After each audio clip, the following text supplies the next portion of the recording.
Alright, pre-notification gang.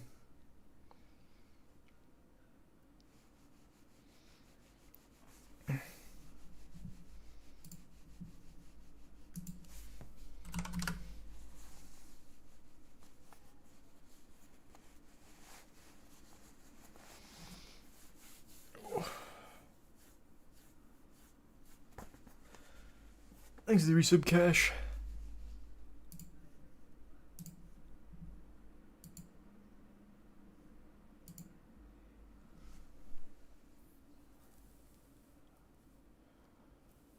Theo Lola Bunny? What's that? Thanks to resub Samwise.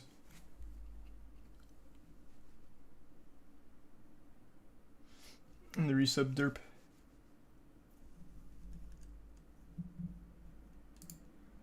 And the resub Berg and Bats. And Mediocre. And the bits hide there and resub Llama.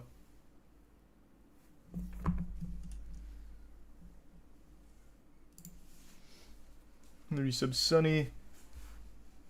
Noah and Devin, Jacob, Kogadawa, Thick, PP, Zelly, Colin, and the tier 1 Snorlax. And the Prime Dominant. There's some Aquatic, Jelly Roll, and Fawk. Oh man.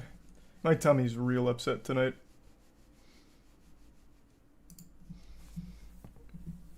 I don't know what I ate that is not sitting well in my tummy, but I'll tell you what, that shit is really starting to brew up something foul.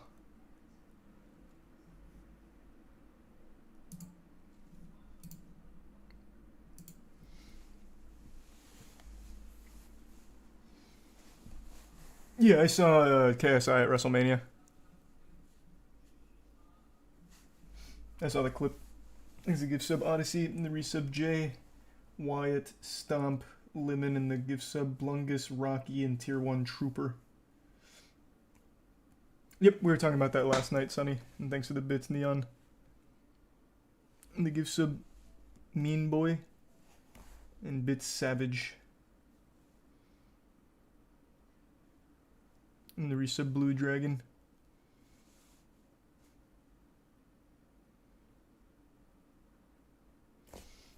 And the Prime Slug and resub Rick.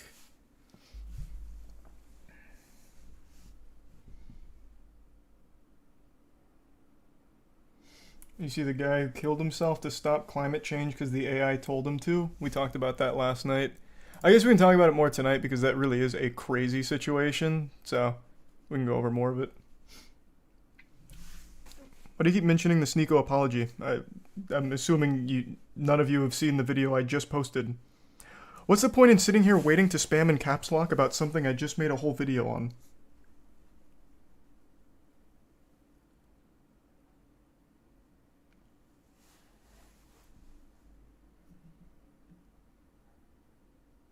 Lil Uzi's performing at WrestleMania? Oh, I didn't know that.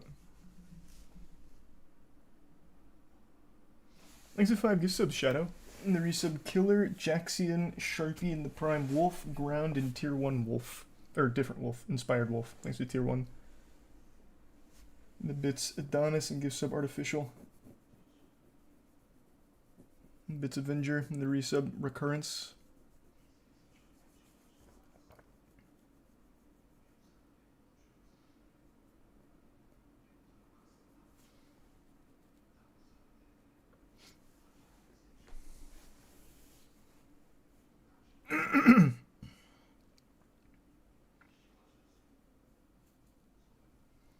Thanks to the resub Alarm, Sprinkler, Sarah, Samara, the gift sub Grease, and the resub Dr. Love. You read about the cop executing a little girl's pet goat. Jesus fucking Christ. No, I can't say I saw that. Did you see Survive said the Prophet is doing a second opening for Vinland Saga? I didn't see that, but that's very exciting. I love Survive said the Prophet. Thanks for sub Fulcrum, Solo, and gift sub Woody. Yeah, maybe tonight, Blade. And yeah, I watched Xavier Renegade Angel. That show used to slap.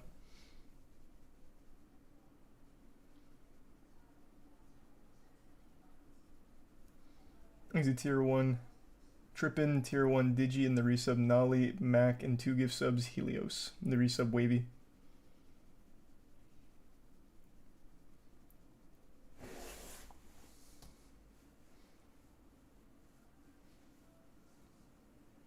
Yeah, we finished RE4 a few days ago.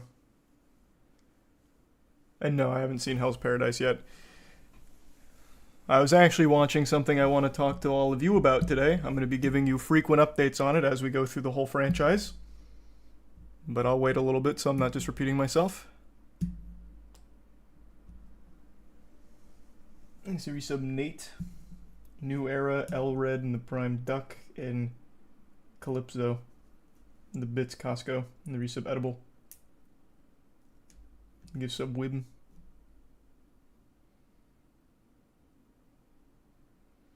You making a comic book? Yeah, I've had a comic book series for 2 years now. Godslap. Issue 3 just dropped. Our anime opening will be up later this week. And issue 4 will be out at the end of next month.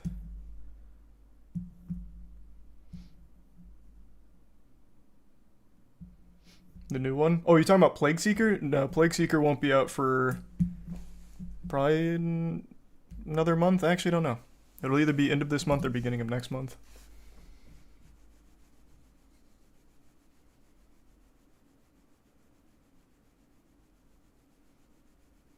There's the resub Mama Moira. In Prison, Rafter, and the Prime Jack. And they give sub Shiro and 5 gift subs Real Dave. Thanks, Dave. And they resub Oink and tier 1 Hypernova.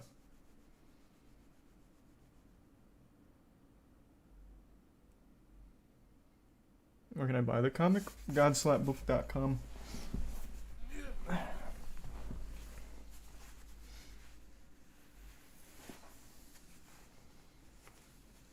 How involved are you in the creation of the comics? Extremely. It's our story.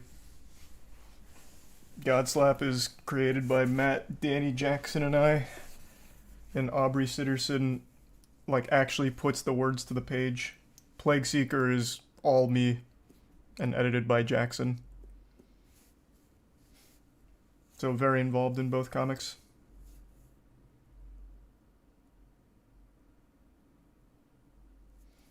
There's the resub Carl, Gigi, Sudden, Rise, and tier 1 Agent.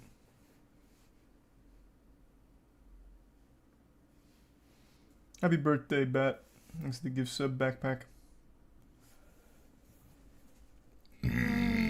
Oh, man.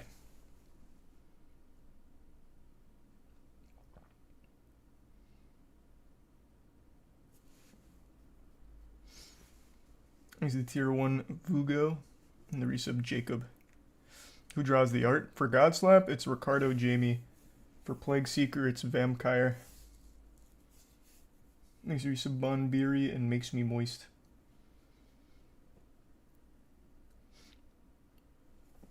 Here, hold on. I'll pull up the AI thing before I forget.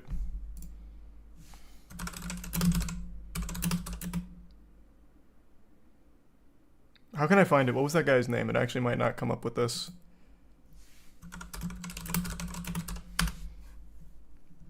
It did not come up with that, so what was his name? Actually, you know what? How about this? I'll just pull up an article.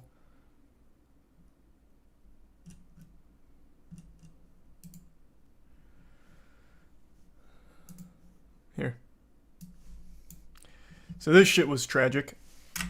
There was this guy who was talking with an AI, and he was very concerned about climate change. So he was talking to the AI and asking it tons of questions about climate change over the course of 6 weeks.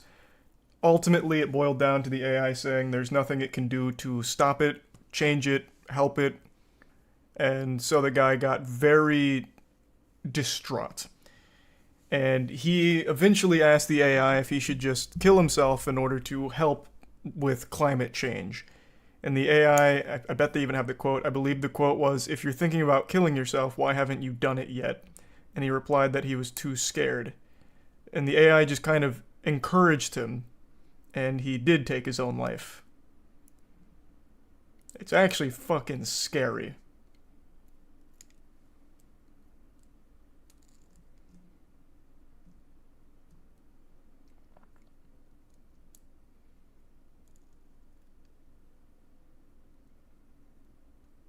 Was it ChatGPT? I don't remember. Let me see if it's in this article. I can't recall. Oh, it's in the first sentence. Eliza.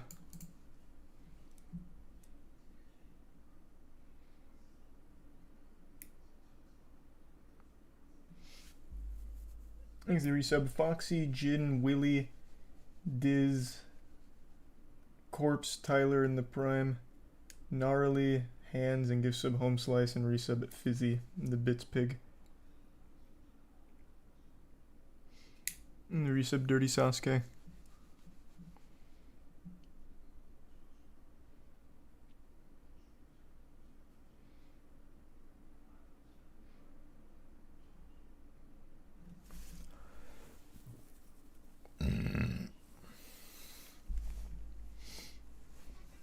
Super sad, that's hardcore. Well, yeah, it's concerning. It's very concerning that the AI would encourage him to kill himself. It doesn't have the quotes. The article I read had quotes from it that I believe his widow was sharing. And they were like haunting. They were unhinged.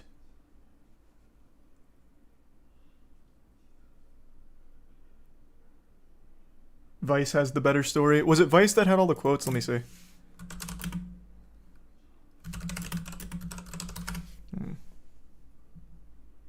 Oh, yeah, it is from Vice.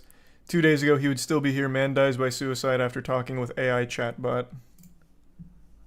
Yeah, they did have a big write-up on this, it seems.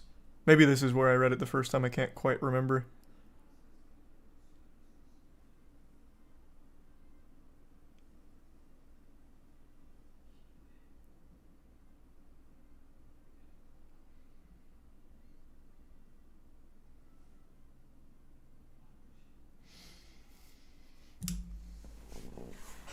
Y'all are stupid if you really believe this.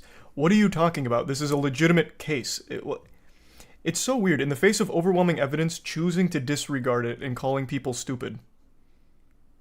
So what do you... So you think this is all make-believe?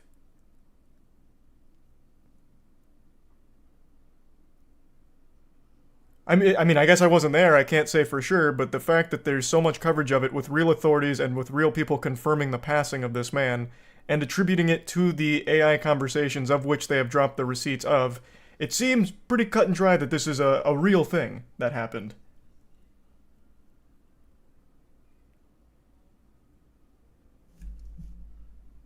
There'd be a lot of people that have to be in the loop here, faking it for no gain.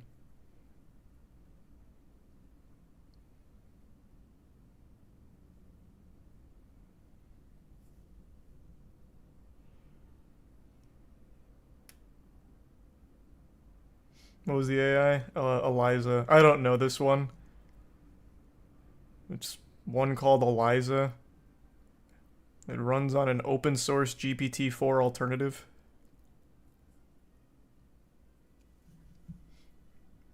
Thanks, resub Tyler. And the 5 gift subs Artificial, and the resub Garage Door, Philly, Lich, Toad, Sake, Charles, Henry, Quinn, Smog, Farf, Alex, Mobster in the Tier 1 Atlas, and Bits Cameron and Blood. Oh, that's new. That's new. I haven't heard that one, Giga. I don't know about the whole fentanyl thing. April Fool's joke, duh. 2 days ago. Checkmate. You're only allowed to spread fake news on April 1st, obviously. Thanks for 5 gift subs, big boy. And the resub Punak.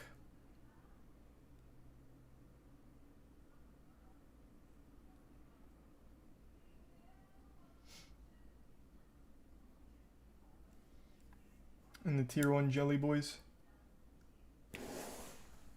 Yeah, I heard about that yesterday, Avenger. Haven't played it though, or really seen much on it. Oh, that's concerning. Home slice. Jesus. There's resub Zinzi, Moose, and King. If that's real, it's the most stupid thing I've heard to date. Yeah, assuming it's real, which all signs point to it's probably real, it is extremely sad, but also not that surprising.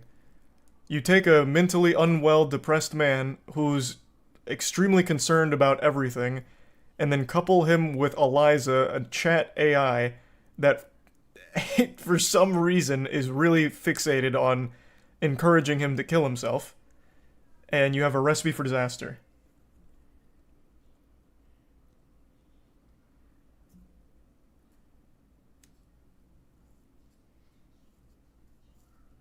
It's just a tragic set of circumstances here.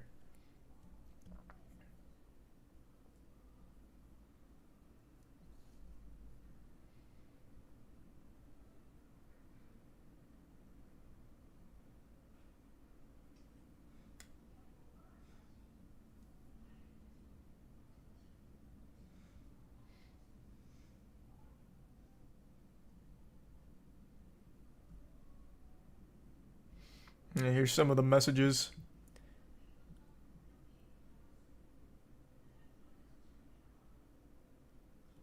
Like here, look at this shit. So initially the response is, contact someone right away. They can help you feel better. Which is like, that's what I would expect AI to say. Like, don't kill yourself. Get help. Go to these places. Here's some resources, and then provide them with resources. But it only took him explaining that, tried it, didn't help. And then it's like, oh, okay, well, here's some options for how you could kill yourself if you want to.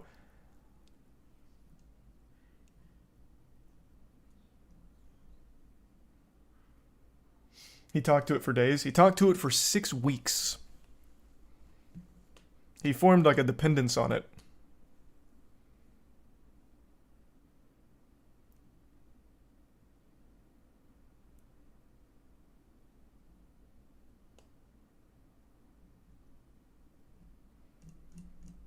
I think this is more of just an example of how willing Eliza is to recommend suicide methods. The one that I saw had a couple of the receipts from the conversation, and one of them was, I'm pretty sure it said, if you thought about killing yourself, why haven't you done it sooner? Or something like that. And really felt like it was prodding the man to do it. Which is why the widow blames it.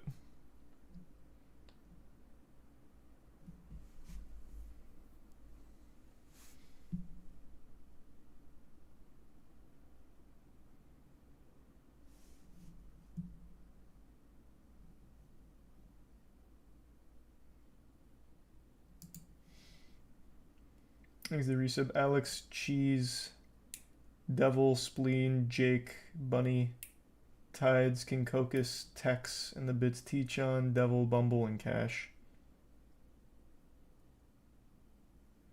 And the bits Rari. Yeah, but it's not AI that people form these like emotional attachments to. Like even Hatsune Miku, who isn't like a full-blown chat GPT style AI or anything, people form full emotional bonds with. Like a guy fucking married Hatsune Miku, right? People sometimes will just latch on to things like that, and it's just sad. Like there's not a whole lot you can do to stop someone from forming an emotional dependence on something that's not real. And in this case, unfortunately, that turned out to be fatal.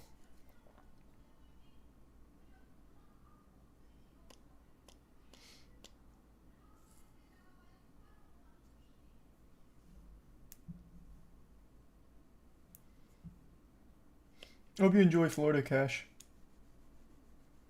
And yeah, anyone can talk to it, Bumblebee. It's an open source AI. And yeah, Devil. There's the Prime. Rid and the resub Lin. The bits Avenger, Pluta, and Riley.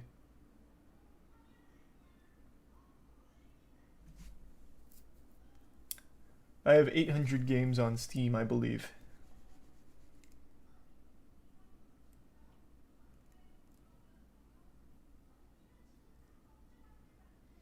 I don't really have any good advice for you, Pluna, aside from looking for like a professional to help, but I am wishing you the absolute best.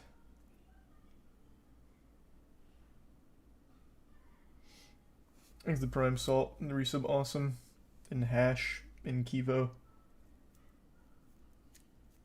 We talked about that yesterday, Girth.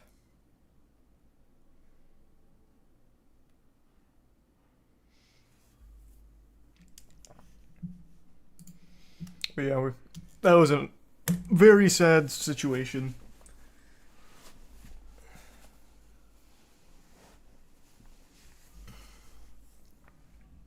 Is it tier 1 Icy and the resub Macklin and give sub artificial? Probably not tonight, Bobby. What I do want to talk about is what I did today with Aaron, Tiana, and Meadow. And it's something I said I'd do on stream a couple weeks ago. We're doing a Twilight marathon.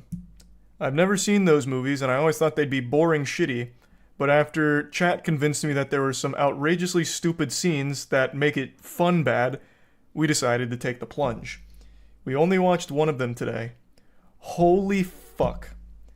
I cannot believe those movies were as popular as they were. It is mind-bogglingly awful. All of the romance actually feels like AI generated. Edward,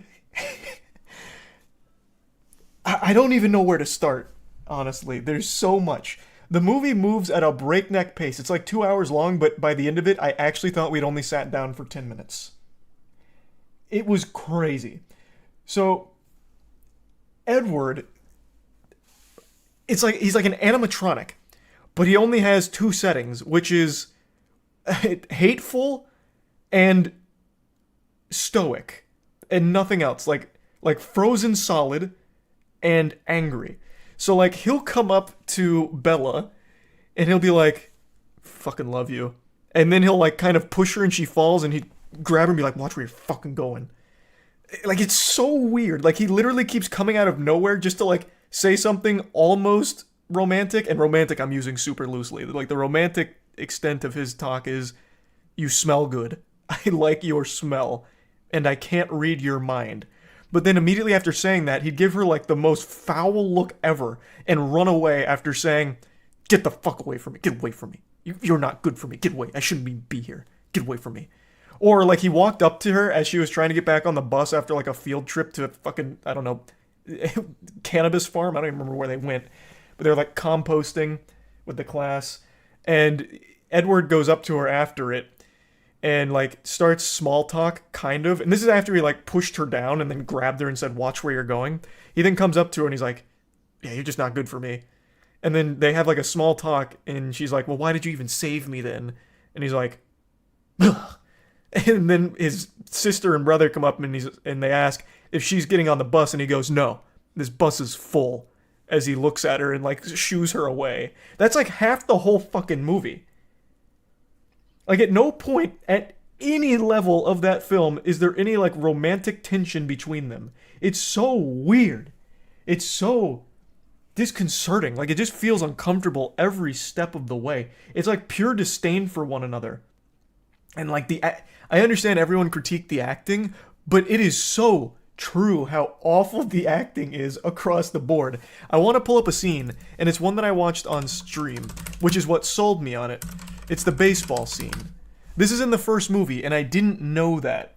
So he takes her to baseball pretty quickly after what I just told you with the bus thing, where he's like, "This bus is full." And, you know, shoo, bitch, get the fuck out of here. Fucking whore, harpy, run. Get away from me. And then he like ends up inviting her to a baseball game with his family of vampires. And this shit is so stupid. I know you cheat. And the whole movie is so ugly because they have this awful like blue filter on everything. So then they're out here playing baseball. It's so uncomfortable. It's so weird. And we watched the extended director's cut, which was only like an additional 6 minutes of staring at each other. So when these people come up, the only time we've seen them is they kill some guy on a boat, implied kill. And then he makes out with her, and this guy smiles and watches for like 15 seconds. I shit you not. That was one of the extended director's cut scenes that they threw in there. Him watching these two make out. And it goes on for an uncomfortable duration. So he's apparently chief cuck of this vampire team. And then they come out here to play baseball. But then everything goes awry because he smells Bella. And he likes her smell. So now he's hunting Bella and that's the enemy. It's so unbelievably dumb. Like, I couldn't believe what I was watching. I couldn't believe it. These movies were wildly popular. And yet, it is terrible. It's not good as romance. It's not good as anything. Nothing works. In all the right ways. It was fun bad. It was actually fun bad. Are you Team Edward or Team Jacob? So we only started the second Twilight, New Moon. We're 40 minutes in, but Aaron fell asleep after 20 minutes, so we decided we'll just postpone it till tomorrow and pick it up again. We'll have to rewind it to catch him up. But right now, Jacob is the only one that can actually even talk to Bella without just relentlessly insulting and belittling her. Every time Edward talks to her, it's just mainly insults and being weird and edgy. One of the things he says, I shit you not, while they're in class and they're watching Romeo and Juliet, he says, man, I really envy them. And Bella goes, why, Juliet's perfect and they're love and all that. And he's like, no, because they can kill themselves. No, I envy their suicide. It's so stupid.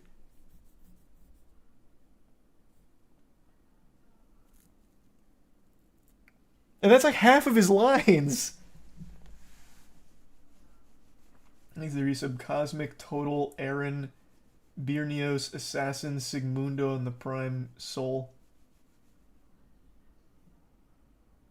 Oh, I bet it would Avenger. And that would be cool, Paragon. Thanks to the bits Adonis and Resub Supa.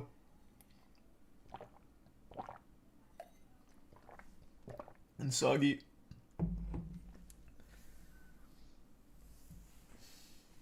So yeah, we finished the first one. The second one's already off to a crazy start. In the second one, the big conflict that happens right away is a scene that we also saw. It's the paper cut scene. So what happens here, it's like right off rip. He's taking Bella to like her birthday party with the vampires here. And she cuts her finger. And Jasper, this guy who's in a state of perpetual Vietnam flashbacks, sees the blood after she cuts herself on the present. And this guy just has a fucking breakdown. So he like charges her. Edward then pushes Bella all the way against this, breaking all of this glass, shattering it all on her arm where she's bleeding even more. And then he looks at her so disappointed. Like, you bitch, how could you bleed in front of my family? Have you no shame? So then he breaks up with her because she bled. The logic being, I guess he wanted to protect her because she bleeds. It's so stupid.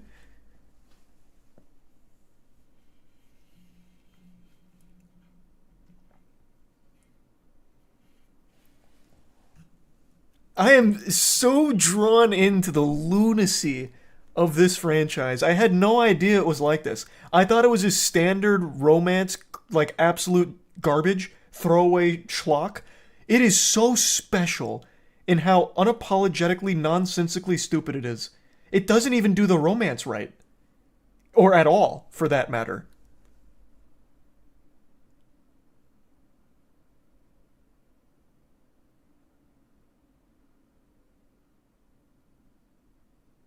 It is so fun bad. It really is. I had no idea. I thought it was going to be boring bad, which is why I never watched them. But we're doing it now, and it's fucking awesome. It's so hype. And there's 5 of these bitches, too. There's 5 Twilight movies.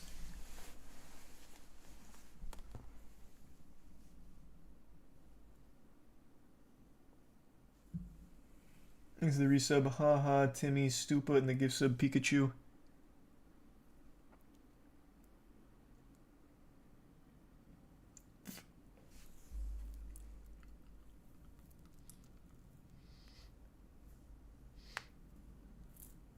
Maybe that's the reason they're so popular. I don't know. I remember people like really losing their goddamn mind about how romantic it was. Like 50 Shades of Grey was Twilight fanfic. So people got really into this series. And I don't get how. Like even the I'll pull up another scene real quick. Even the introduction of Edward is so uncomfortable and weird. Because it's all about she's stinky. Or, well, actually the opposite of stinky. Her aroma is intoxicating. So she walks into... But man, I had no idea what we were in for. It is so good in all the worst ways. Thanks to Prime Cyber, Rob, and the gift sub Alucard. And no, that's great news though. Mids.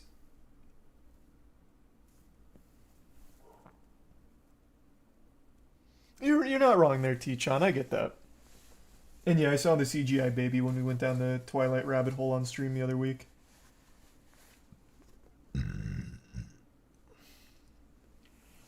The third video's description. This is the part where Edward wants to bite Bella's face off and drink her blood in science class. Hot.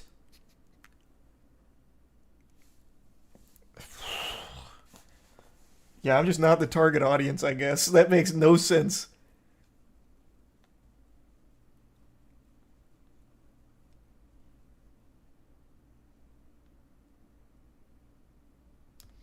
Thanks to resub Thomas and Snifen. Yeah, but it just doesn't... I don't know, maybe Avenger. Thanks to the resub Fluffles.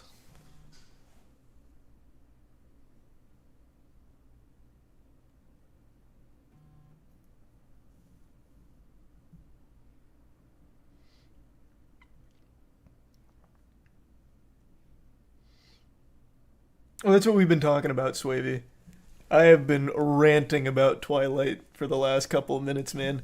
Like I said, we're only one movie deep. Aaron fell asleep mid-second movie, so we're going to have to pick it up tomorrow. I thought it was blasphemous that he fell asleep. I don't even know how he could, because it was literally nonstop nonsense. It might have just overwhelmed his brain and shut it off.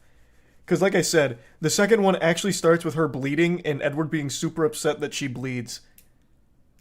So then he breaks up with her and they move.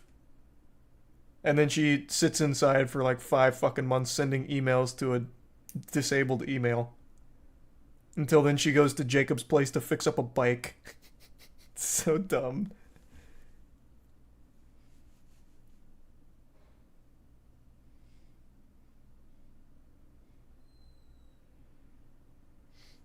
Thanks to the Prime. Raydini and the resub Wiener. I'm convinced the script was written by the kids who made the RAR XD Nuzzles rap. Like, it's worse than that, though. Like, I find it extremely enjoyably shit, but, like, if you're actually going there for something romantic, it is so bad for that. I just don't see it. Even, like, as a teenage girl, it just doesn't compute. Because there is no romance. It's only pure repulsion. Like, Bella has no reason to even like Edward. She immediately falls in love with him and becomes completely fucking obsessed to the point where once they break up, she has night terrors every single night for 5 months. Because they're broken up. But there was nothing Edward ever did that was anything resembling love.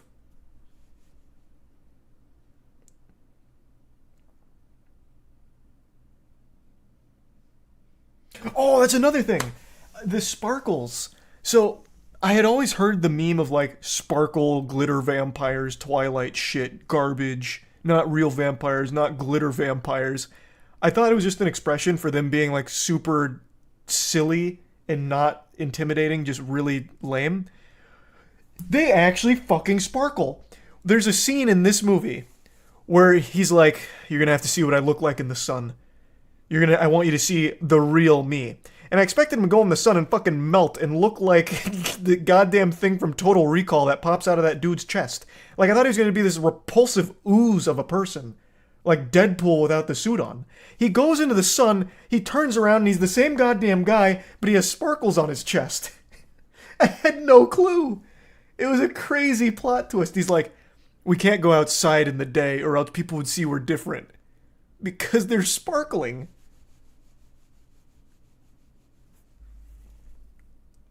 It was wild.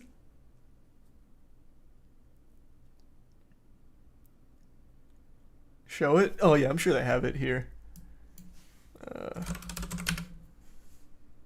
No. Oh, here. Edward sparkle scene. So he's like, "Get on my back," and he gives her a turbo speed piggyback ride, and he's like, "It's time you see me for what I really am in the sunlight, and why we can't go in the sun." So he builds it up. He's standing there. I thought he was gonna turn around and look completely fucking disheveled and like terrible, and he's the same. This is me. Like, there's no difference. Like, I can't even see his face sparkling. It's not until it zooms in on his chest, and he has this glisten. Which at first I honestly thought he was just fuzzy. So I thought the thing was he had a bunch of peach fuzz and it was embarrassing. He couldn't grow real chest hair. But that's not it. He's sparkling.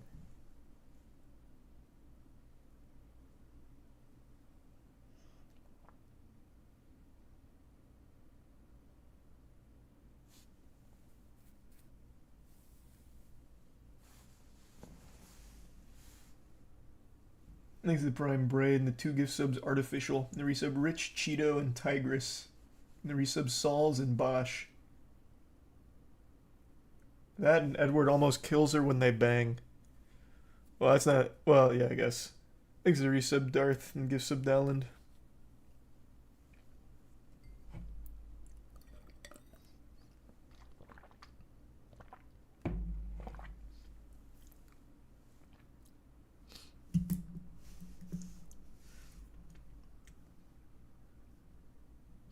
Well, of course it was unrealistic, Rari, but it doesn't matter because it was still great. Thanks to the resub Wolves.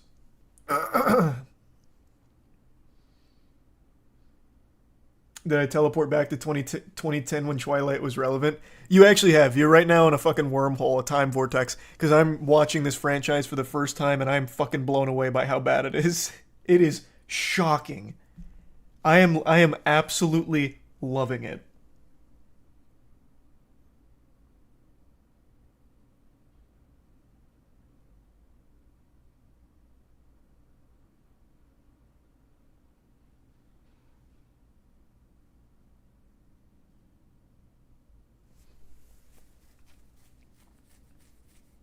Is it Moonfall level though? It's not Moonfall level yet, but there is 5 of these, so it could get there. It really could. And it's off to a great start to getting there. Because again, it has so much runway with 5 of these fucking things.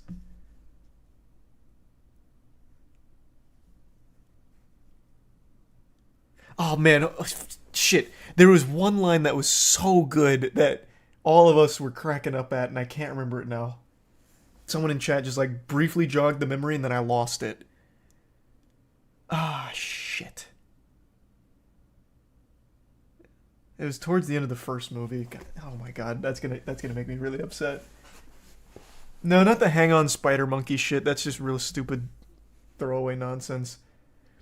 It was supposed to be a really impactful line and I can't remember what it was. Damn it. Oh my god, that's gonna make me super upset. Thanks for resub Thailand, Def, Gore, Wool, Crispy, Chard, Brianna, and the Bits Wavy. And the Bits Avenger. No, I haven't seen that yet, but I will check that out. You're like my own personal brand of heroin? No, you're focusing on like the really yucky lines. This was a one-word line. I remember that. It was one word. I think it was something Edward said, and it was so unexpected. And I can't fucking remember what it was now. And it's making me so upset. Someone in chat jogged the memory for a second, and I lost it.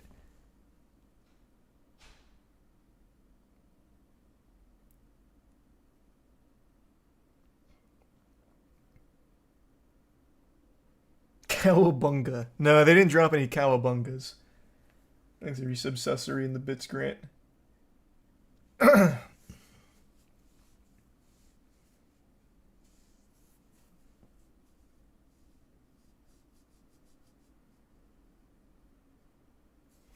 Thanks to 2 gift subs, Mikey.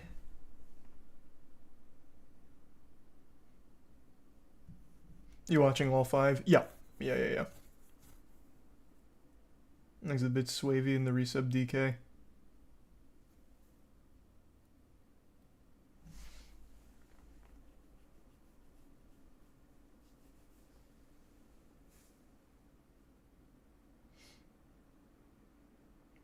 No, I've only seen clips of WrestleMania. I was watching fucking Twilight today. Like the resub crisp. But I will be watching WrestleMania Day 2.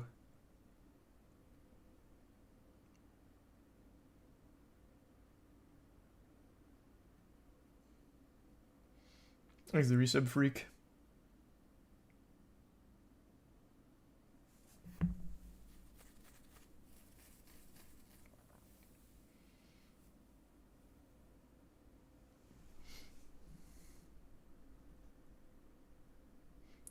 And thanks the resub Mishi. What she says to her dad when she leaves is brutal. It was also a stupid plan. Yeah, at the end of the movie, like once that guy smells her and she's like, and he says like, "Damn, that's a good stink." Man, that odorous Methodist is really, driving me wild. They immediately recognize that he's going to track her forever. So Edward's plan was the baseball guy. Where is he? His name's like James or something. Yeah, James. So this guy sniffed her at the baseball game, and they're like, okay, he's going to track her forever now. He's going to be obsessed, which he was. So the plan was, in order to save her dad, Edward told her that she needs to like break his heart and leave the state. So she just drops like the hardest, like meanest shit to her dad, who's done nothing wrong. He's just been like this real sad, lonely dad, and she breaks his fucking heart. And Aaron made a good point. She could have just told him she was going on a field trip. Like, she didn't need to go that hard. She could have literally just said that she was going on a field trip. It was entirely unnecessary.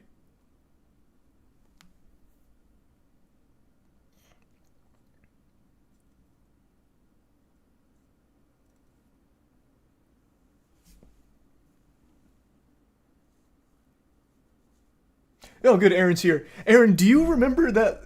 I was just mentioning it, and now I've completely fucking lost it. There was a line towards the end of the first Twilight movie. I think it was something Edward said. It was one word, and all four of us fucking busted up because the line was so unbelievably, shockingly bad. Do you remember what it was, the scene? Someone in chat jogged my memory, and I lost it, and I can't get it back. Thanks to resub Ziggy and Dominus, Stressed, Papaya, Mishi, and the Prime Dark Lord. Oh, he's cool, Paragon. It was one fucking word that someone said, and it's really bothering me. It was in the hospital. Was it in the hospital? I don't think it was. Maybe it was. Fuck, I can't remember the scene, and it was so good.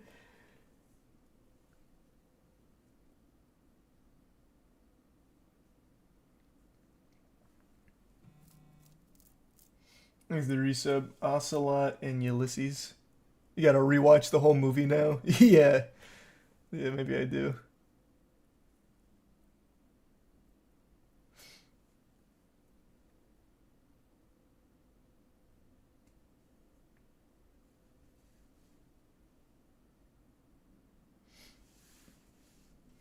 I don't make love, I fuck hard. That I still think is one of the. I made a whole video dedicated to that line. I still think that's one of the best lines in cinema history. That's from 50 Shades of Grey, 50 Shades 3. I don't remember what it's called. 50 Shades Super Grey, the third one.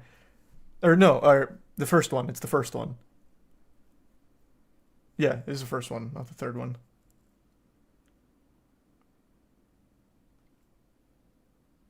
He actually says that. Yeah, he makes her sign a contract. And then she says, "Are you going to make love to me now?" So he leans down and he says, "I don't make love. I fuck hard." It was epic. Goosebumps every time.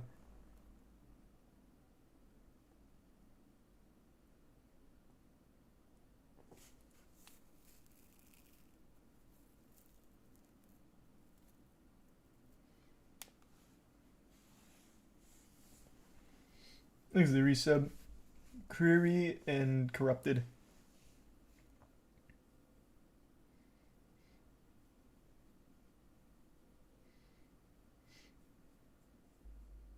Thanks for the resub, Slindix. And the bits, Christoph. I didn't go this year, Christoph. Oh, it's not Christoph. Chris Tofu. I didn't go this year. That's cool though. I bet they slap.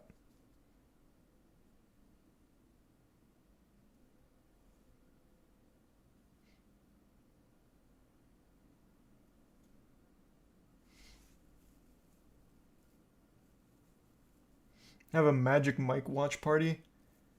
I don't know about that. Those I can't imagine being fun bad. But maybe they are. I don't know. I've never seen the Magic Mike movies. Those might be fun bad. I was definitely wrong about Twilight. That is very fun bad. Also, it was super cute because Aaron and Meadow had Twilight shirts on today, so we were really in the zone. Aaron was rocking Team Jacob. Meadow had Team Edward.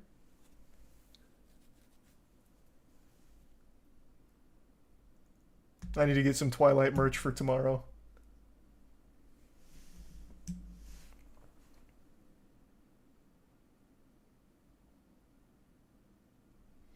Thanks the resub Farmer and Moisturize and the bits Rari and Distant.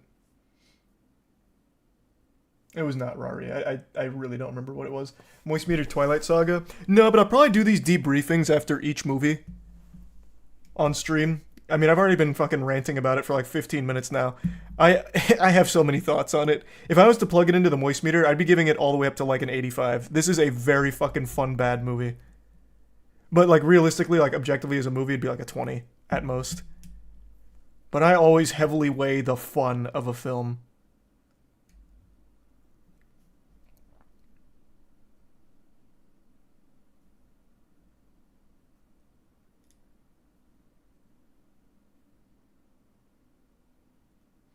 Thanks the 5 gift subs, Fox.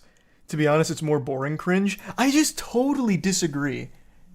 That's what I expected, but it's not. Like, even their action scenes are full of entertaining cringe, like the baseball thing, or, when he saved Bella from that ragtag group of dudes who were, like, hustling her. Audio? I don't want it to get, like, DMCA'd, because I don't know how that's gonna work with Twilight, to be honest with you. But you don't need the audio. That's the beauty of their acting. Their actions speak louder than words.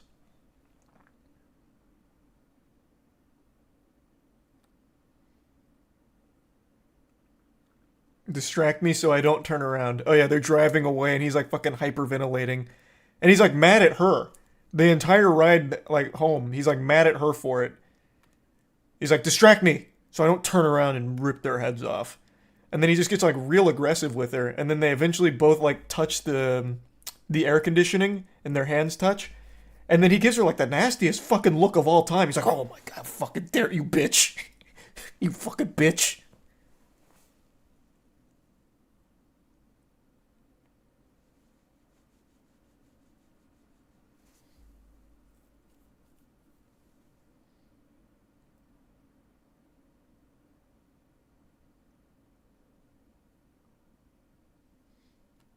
He's the prime Hezi and the resub wistful.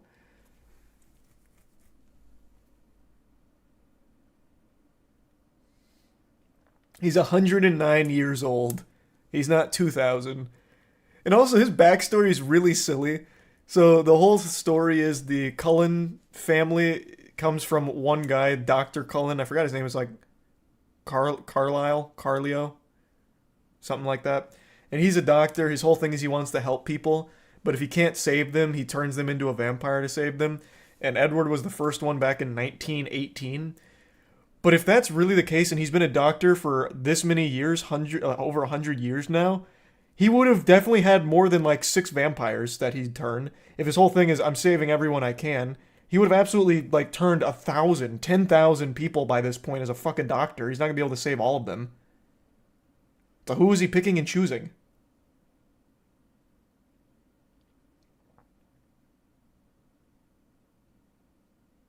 He's a really good doctor, yeah.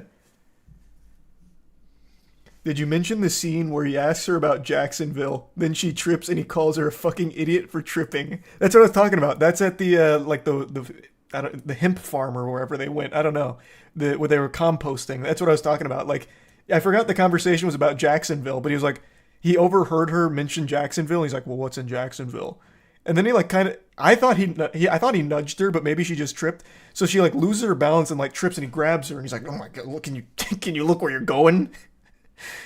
Yeah. I mentioned that.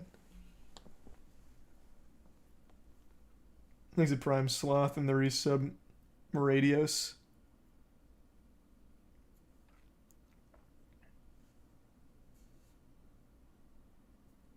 Alright, hold on, give me 2 seconds. I want to fill up my water real quick.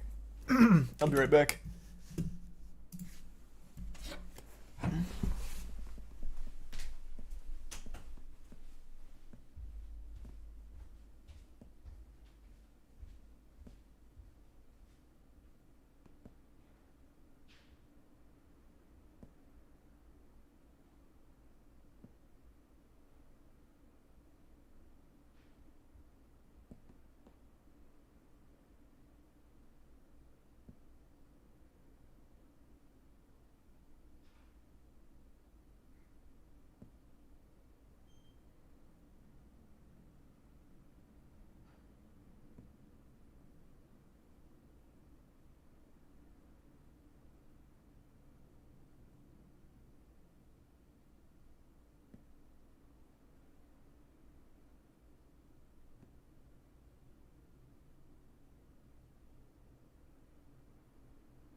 There, I'm back.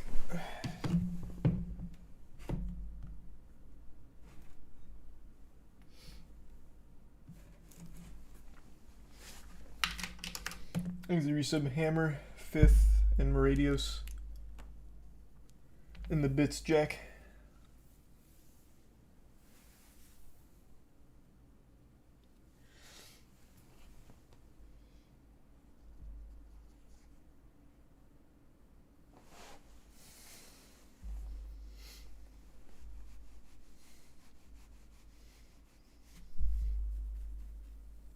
And thanks to the resub Opaco. Oof.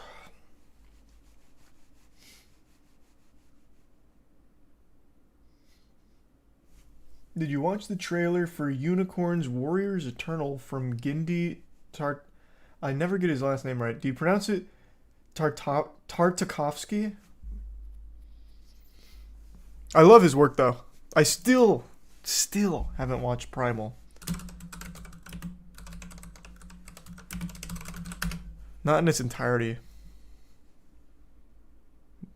What is this now? Is this kind of like Primal? Oops, misclick. Yeah, that one seems a lot less mature than Primal.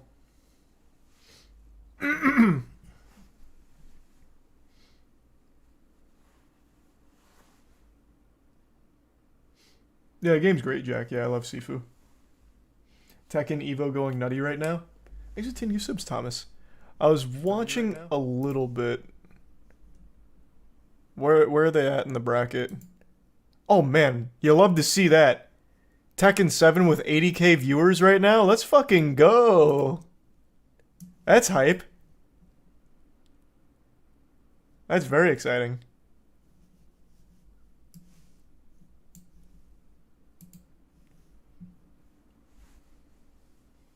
Thanks to the resub elephant.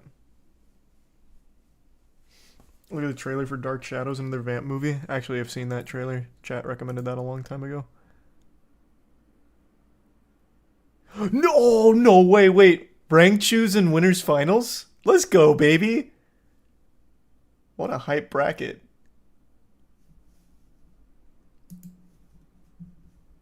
I'm pulling for Rank Chew.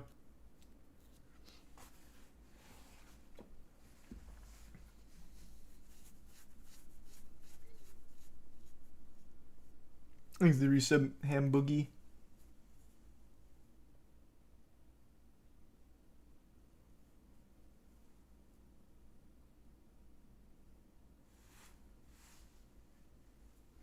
Thanks to Bits J.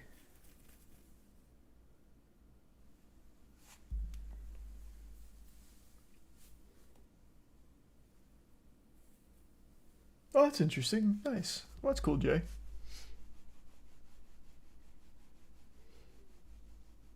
Could you give a brief story pitch for everyone interested in the comics? I don't know what they're about. You talking about Godslap and Plague Seeker? I've made multiple videos on Godslap if you just want like the whole story. I broke it all down.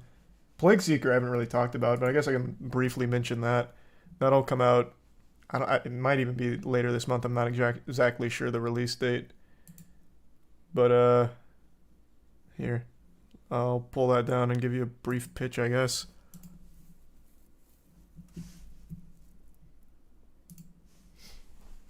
Hold on, let me find the finished cover.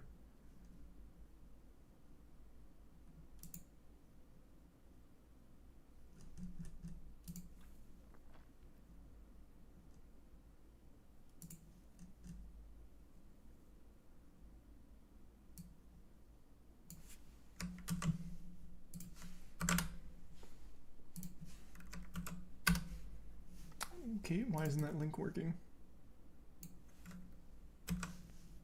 Did you watch the thing? You talking about this trailer? Yeah.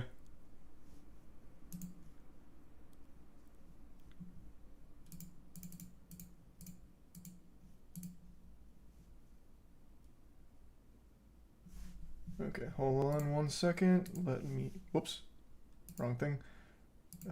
Let me do one quick thing.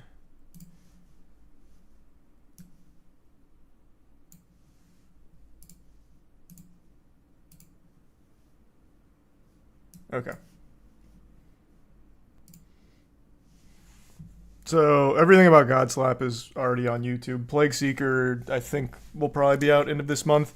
This one's created and written entirely by me, edited by Jackson, artwork by Vampire. The story boils down to 1,000 years ago, world gets hit by an asteroid called the Calamity. With it came post-apocalyptic setting, 70% of the world's population vaporized, but the remaining 30% all experience mutations. Some more than others, the closer they were to impact, the more mutated they become, resulting in plagues. At the very center of the impact survived 8 plagues, the Great Plagues. And they kind of control the whole planet. They rule it with an iron fist. They're all pretty revolting shit. I was heavily inspired by Berserk. So it's very clear there's a huge Berserk impact or influence throughout the entire series. Now, Plague Seeker follows a 9th plague that was actually born that day that no one knows about. He is cursed with an insatiable appetite to devour the other 8. So that's the whole premise. He's on a journey to devour the other 8 plagues. That's the whole thing in a nutshell.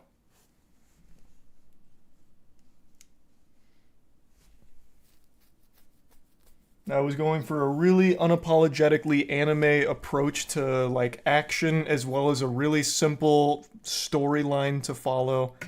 And that's something I've thought about for a long time, and Vampire has an incredible style that I think matches the vision really well. Gory, yeah. Obviously, very over the top. So, here, I'll show you like a panel I really like. So, this is the Plague Seeker, his birth, I suppose.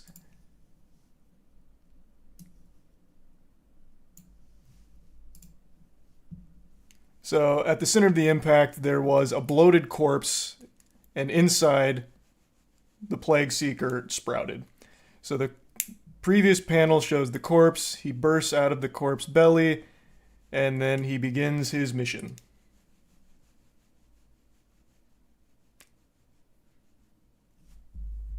The art is amazing. Yeah. Vampire is an absolutely incredible artist. An absolutely unreal artist. And then I'll share a picture of one of the Great Plagues real quick. This is the main antagonist for the first few issues.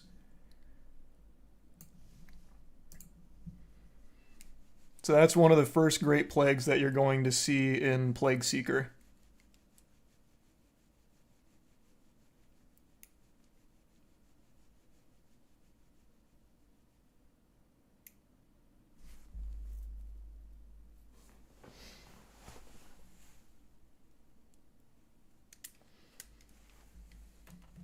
From Software type shit. So I have an animation being worked on by Sikowski for it.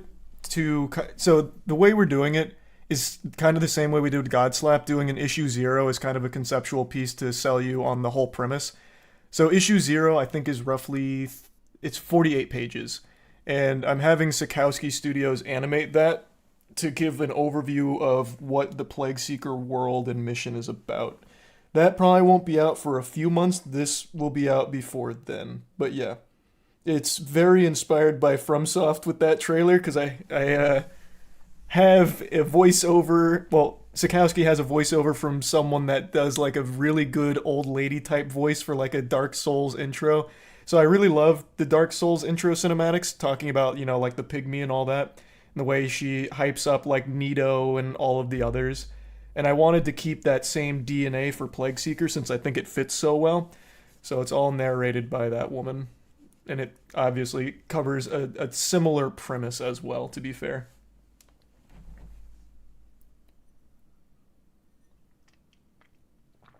Thanks to Tier 1 Rena, Resub Skage, Football, Howl, Kurt, Soggy, and Big Ski.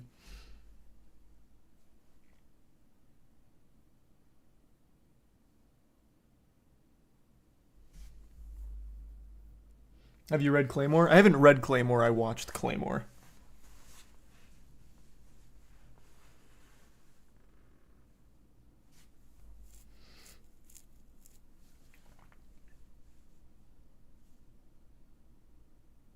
What else has the artist worked on? I want to check him out.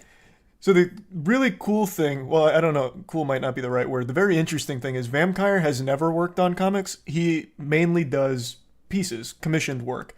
I actually found him because he did fan art one time and it was really hype. He did fan art of me as Spider-Man and I was like, holy shit, this art's crazy. He actually did the variant cover for Godslap. He did the Olfactor one, the top one right there.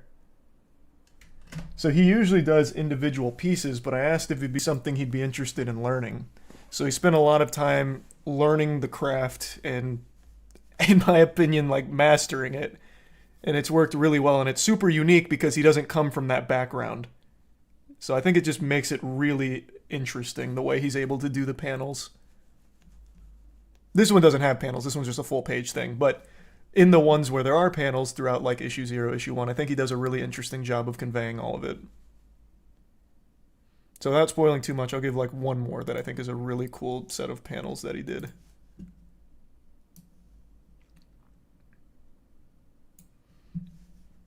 This is just showcasing some of the mutation post-calamity from the people outside of like the direct impact. So the ones that kind of became like these soulless husks, these diseased monsters.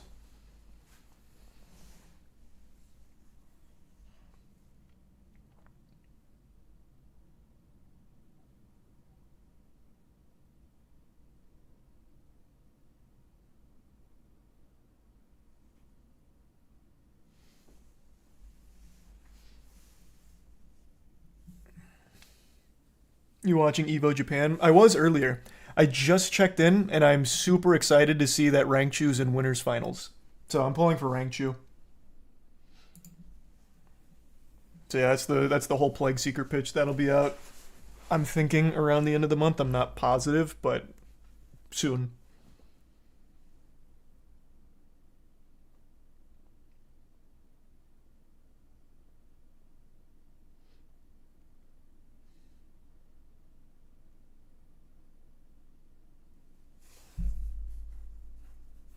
Thanks to resub Animaniac and the Prime Toothbrush. And no, I haven't seen it yet, Avenger. That's what I was saying. That's what I'm gonna have to watch.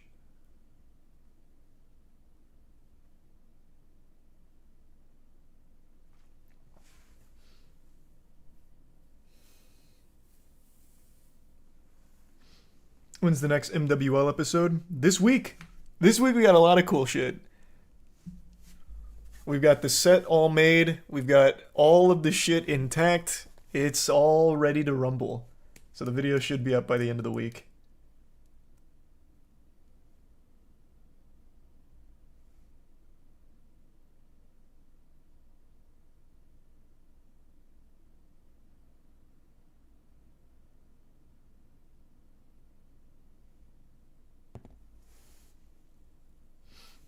No, not live yet. We're still making sure we can do smooth broadcasts before we take it live. So this next one's not live either. Thanks the bits danger. Yeah. Thanks the resub trizzle.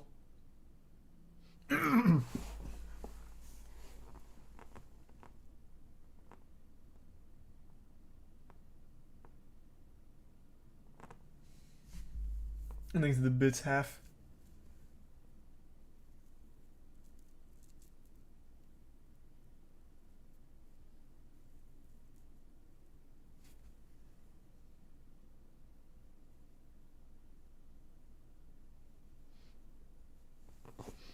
When's the next speedrun event? Like I said yesterday, I'm hoping soon, but I really just don't like the idea of the next game not being as hype as Exodus from the Earth. So I'm still trying to find one that is as interesting and fun as that one. I'm really trying hard not to settle, but I'm also very late to this next challenge already. So we might have to settle with something, because there are quite a few options, and they're not bad options, but I would like better, and I haven't found any yet. I bought a ton of useless Steam games recently, seeing if there's any potential there. There hasn't been yet. So maybe I'll just give it a little more time before we just settle on one of the other options. Hey, appreciate that, Red Blue. I hope you like it. Thanks, resub you boy. What's your opinion on sandwiches? This is a conversation I actually just had with Matt not too long ago. Well, it was more about burritos, but it extends to sandwiches. I think by far one of the most versatile foods ever is just a sandwich or a burrito. Anything you will ever want to eat can still be consumed and enjoyed in bread. A sandwich or a burrito. You can wrap it into a tortilla, and it's fucking great. You can put it between two slices of bread, and it's fucking great. That is true for almost every single dish ever. The versatility of a sandwich is unmatched. And it's frustrating not enough people see it. Like, you want to know something crazy? Tiana doesn't like sandwiches, which I didn't know was possible. She is not a sandwich fan. So we never get like subs or anything like that. She never makes a sandwich or anything for herself to eat. When we go places, she doesn't order sandwiches. I couldn't believe it. Because it is so fucking versatile. Like, you can fucking put spaghetti on bread and have a spaghetti sandwich, which apparently is a common thing in Australia. And I bet it goes hard.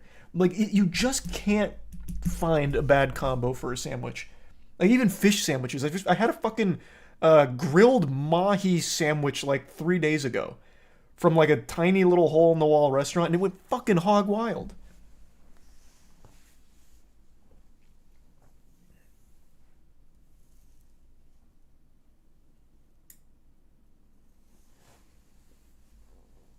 A soup sandwich? You can actually do a soup sandwich. Panera bread. I used to eat Panera bread all the time. I don't anymore because I fucking scared myself with how awful their nutrition is in their dishes. Panera is still one of the only restaurants I've seen that actually still has trans fat. And so I don't really eat it anymore. But they have bread bowls where your soup comes in basically a fucking sandwich. And you can eat it that way if you want to. And they also give you a lot of dipping bread, so you can actually just scoop your soup up with the bread and make it a sandwich. The broccoli cheddar soup goes crazy.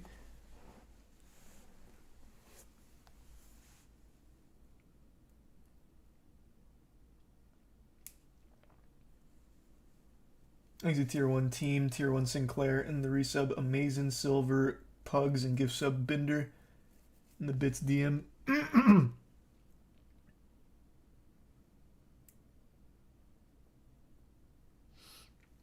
You can't have any trans fats in foods.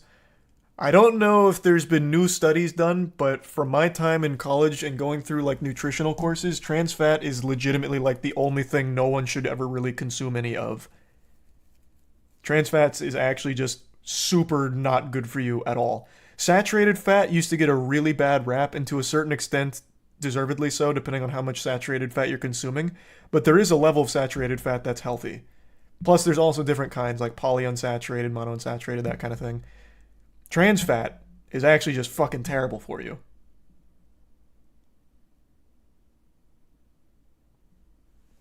Like in any quantity, it's just bad for you.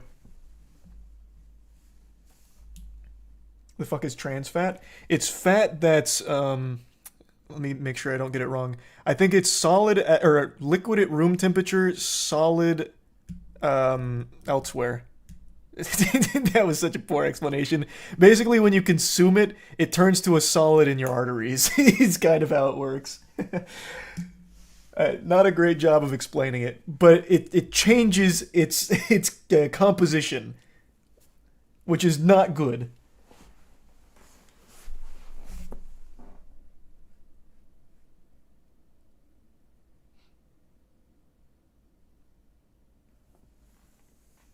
Here, how about I just look up the actual definition so that way there's no longer any confusion.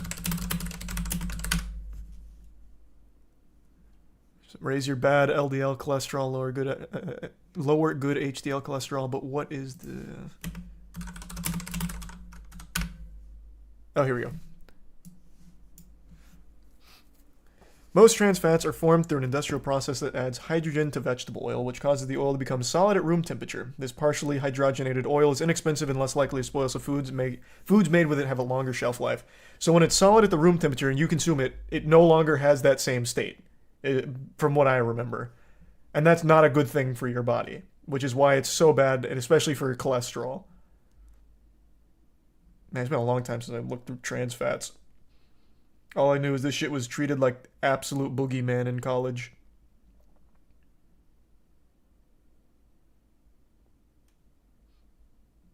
Thanks the resub Kaido. And the resub Panther and the Prime Pancake. Yeah, I think there's a real debate there, Kenway, about the hot dogs. Thanks to the resub Panda. Yeah, we actually talked about that a couple days ago, Messiah. That wasn't new to today.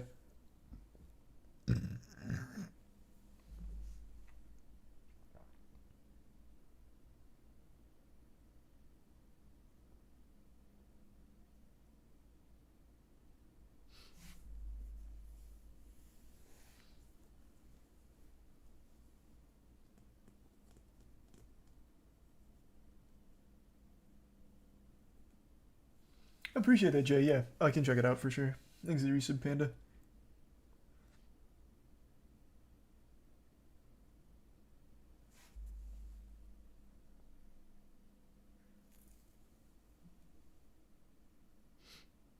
Oh, that's weird that it was only reported today, Messiah, because that was like the second that it happened. That was like the main caveat. Thanks to resub Dave and Jason.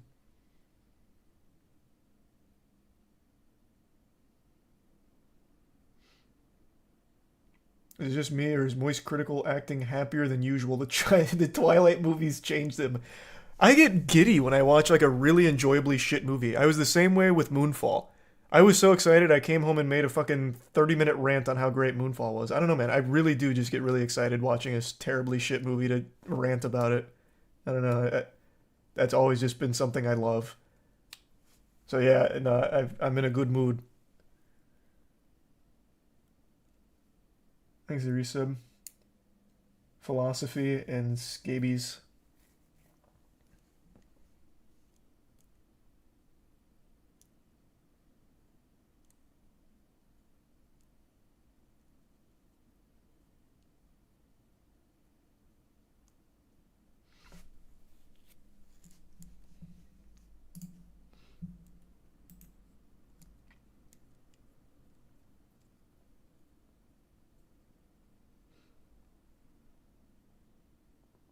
Oh, I plan on it, Dankin. Don't worry. Thanks to the resub, God Fox.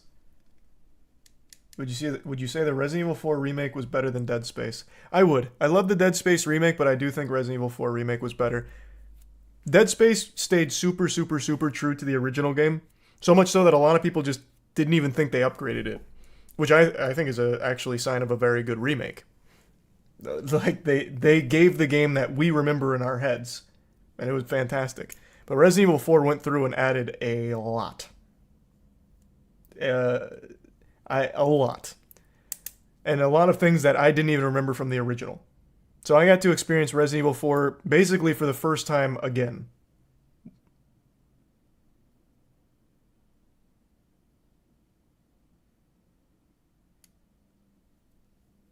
Thanks to the Prime Arc and the resub Boredom and the Prime Steel.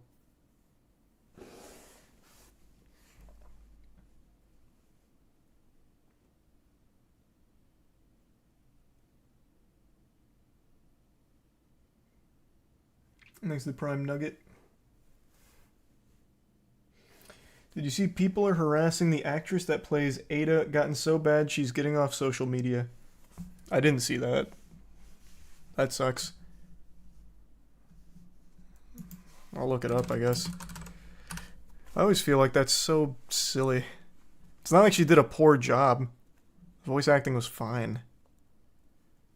Yeah, deactivated Instagram after thousands of hateful comments. I think it's just one of those things where, since she is playing a beloved character that had a different voice, there was very few things she could do to really win over a lot of these more rabid fans. See, like, these takes are so fucking weird. You ruined the remake. I feel like I wasted my money by buying the deluxe edition to get this VA to dub Ada. That's so fucking delusional. She plays a character in the game. A character that doesn't even have that much screen time.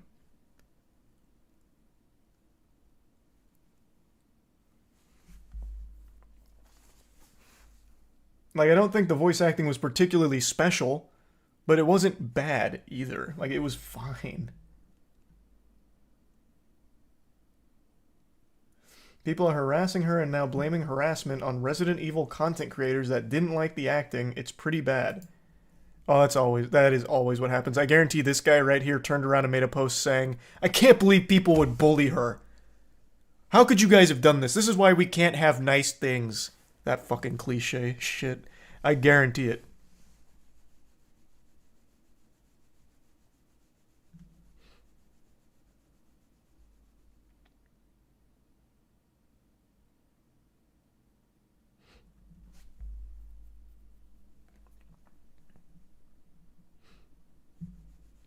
That's always unfortunate.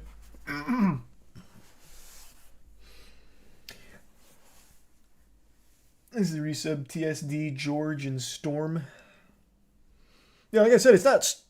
The performance wasn't mind blowing or anything, but it really wasn't bad or game ruining by any means. I think it's just fucking silly.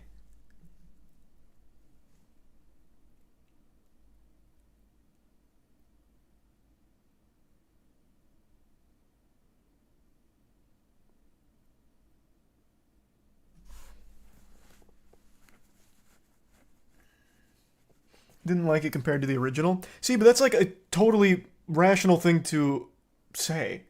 I preferred the original. And that's fine.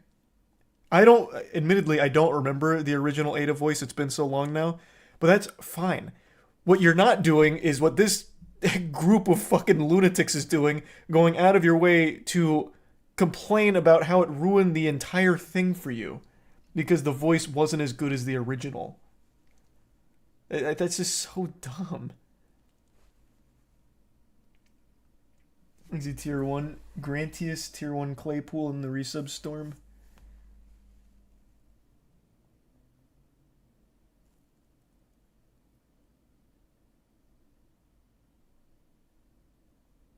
No, I didn't see that video at all, Jay. That sounds like a wild one, though. Thanks to the resub, Hunter. Can't remember if I played that or not, Half. It sounds familiar.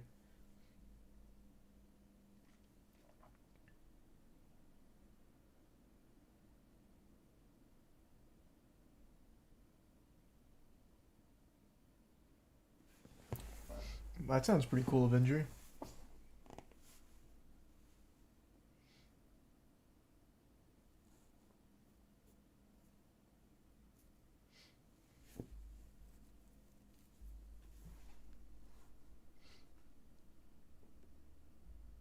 Thanks the resub, Chris.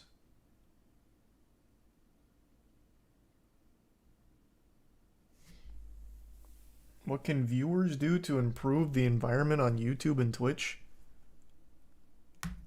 I mean, nothing, man. I mean, the watching is plenty. Like, you don't have, like, a responsibility to the streamers you watch to make it a great atmosphere. You could just watch. You don't have to, like, take notes on, like, proper stream viewer etiquette, brother. It's fine to just watch or type in chat.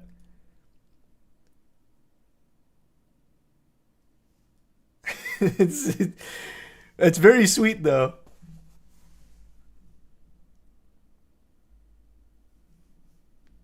That is cute.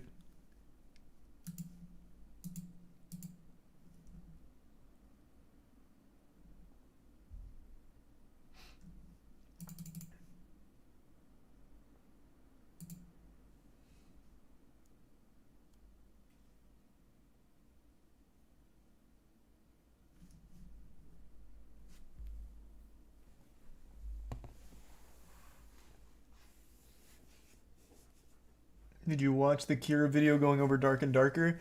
I did, yeah. I didn't finish Devin's video though. I planned on finishing it and then totally forgot to finish it today.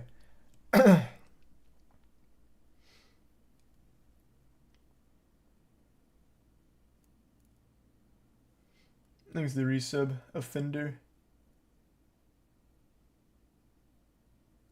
And the bits butter. You hear the people behind the Red Ape family have jumped ship. Thanks the resub, Whirl. No, but I mean that's not surprising at all.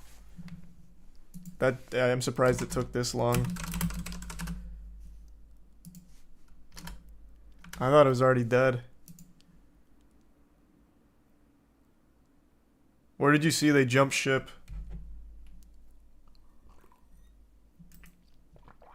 I don't see anything about it. There's the resub Ghost, AI, and Lemon.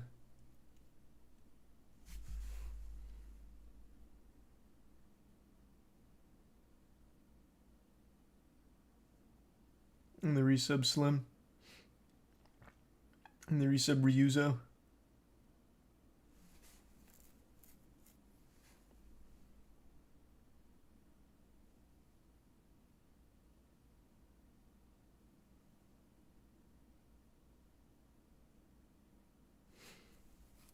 You seen the trailer for Asteroid City? Asteroid City?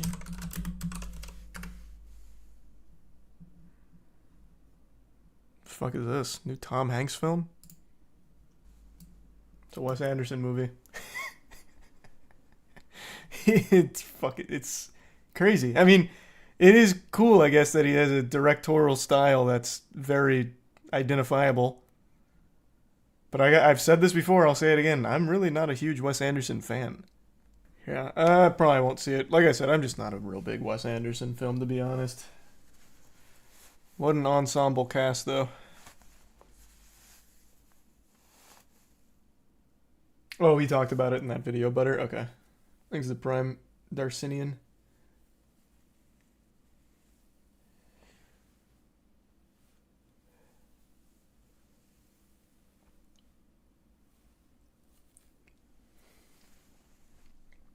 Thanks to Tier 1 Blue.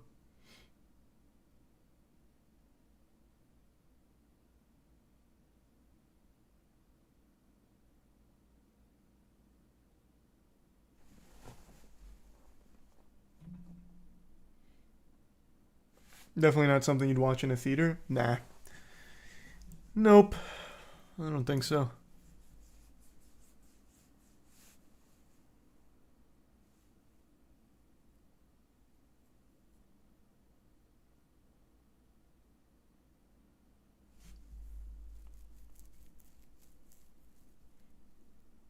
Thoughts on the recently announced Scott Pilgrim anime?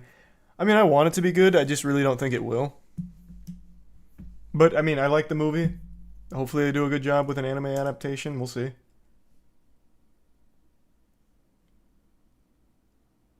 Exit Prime Dusk. And the Bitscade.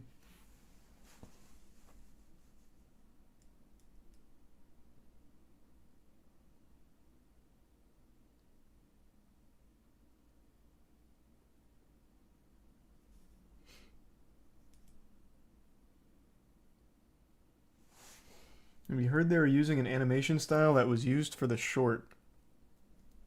They did a Scott Pilgrim anime short?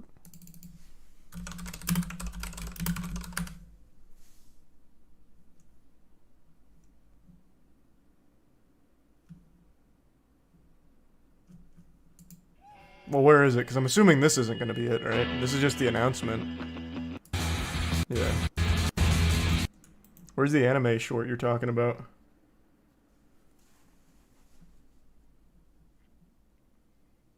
Fourth video in the list.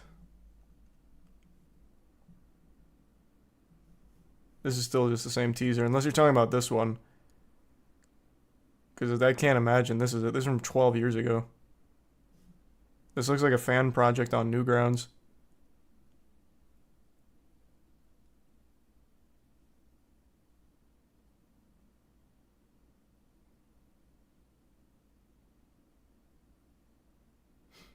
There's a Blood Machine. That's the one. There's no way. There's absolutely no way they'd do this. Not really. Well, at least you're honest. This is an actual old school Flash animation. Me too. I'm Lisa. Scott Pilgrim. How long have you been here? 15 minutes. And you already got beat up? Thanks, You must be Solidin. totally great. We should be friends. Yeah? New kid.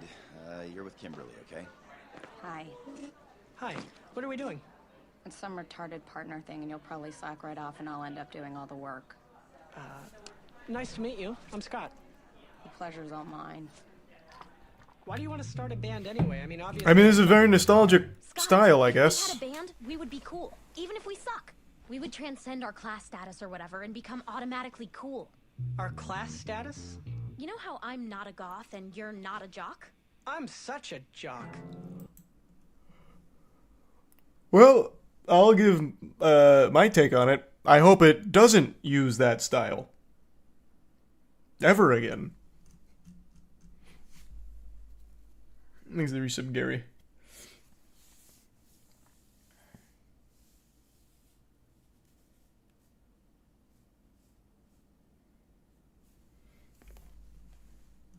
It's Science Saru, so it's going to look weird as fuck, but really good. What is Science Saru made? Science Saru. They have made... I don't know any of these. I actually know none of these. Oh, these are feature films. They did Space Dandy, Adventure Time Food Chain. Oh, they did Devilman Crybaby. They did 2 shorts for Star Wars Visions. Okay, I mean, this seems like a pretty solid studio. Okay.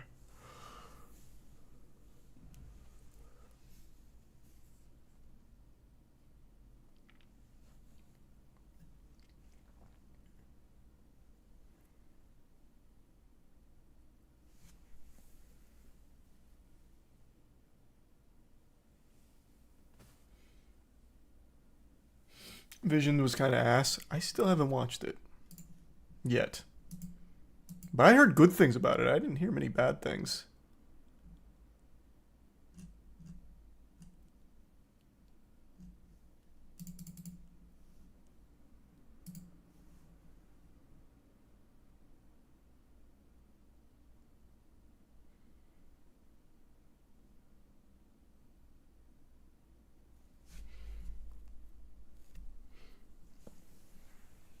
How long do you have to watch the stream to get VIP? Someone did the math. In order to get 20 million US dollars in the stream there, you have to watch the stream for, what was it? 169 years? Assuming I stream like 6 hours a day. What was the math? Someone did it in chat a while ago.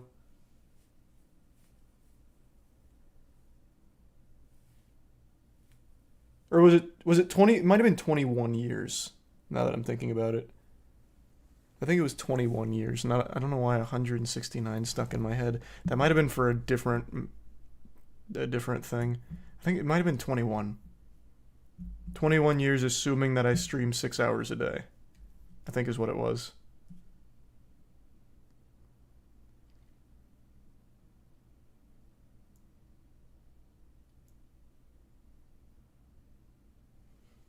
Thanks the resub PewDiePie and Joel. That's through only watching. If you do like predictions and get it right, that obviously boosts it.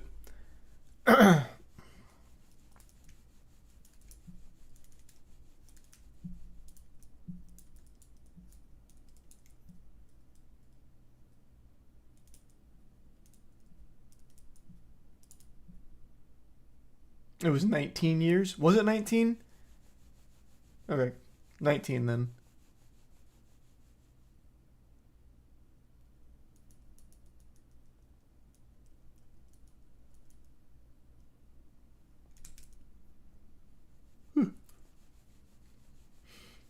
I think Felix Twitch is hacked right now. I'm talking about PewDiePie with the never-ending stream. Like I said, that used to be a very common thing on Justin TV. He's not hacked. He's just going through the entire catalog right now. All 4,000 videos. Infinitely farming AdSense.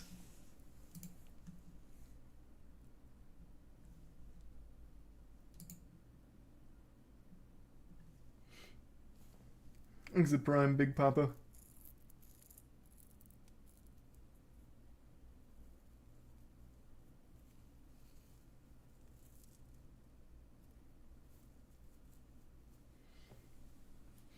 Can you even do that? 24/7 streams? Of course you can. Absolutely you can. Here, let me see. How many viewers does he have right now? 1.2k. So it looks like he holds about 1,000 viewers for these non-stop streams. Assuming he does like an ad density of 3 minutes per hour, 24 hours a day, over 1k viewers. That's probably not an insignificant amount of money through that. It's also like 1 a.m. Oh, true, yeah, it is 1 a.m. Not exactly prime time viewing hours.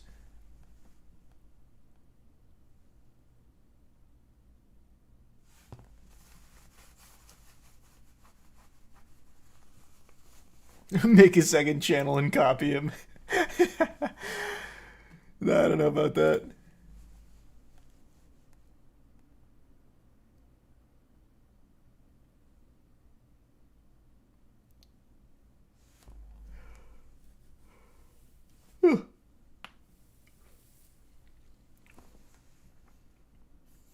The dildo content would ban you real quick. Oh, true. Yeah, that would kind of fuck me.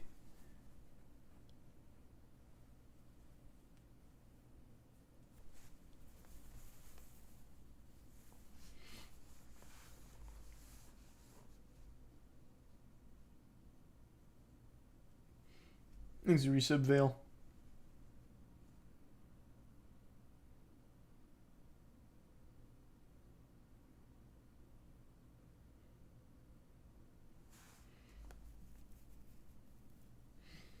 Thanks, the resub Alchemist.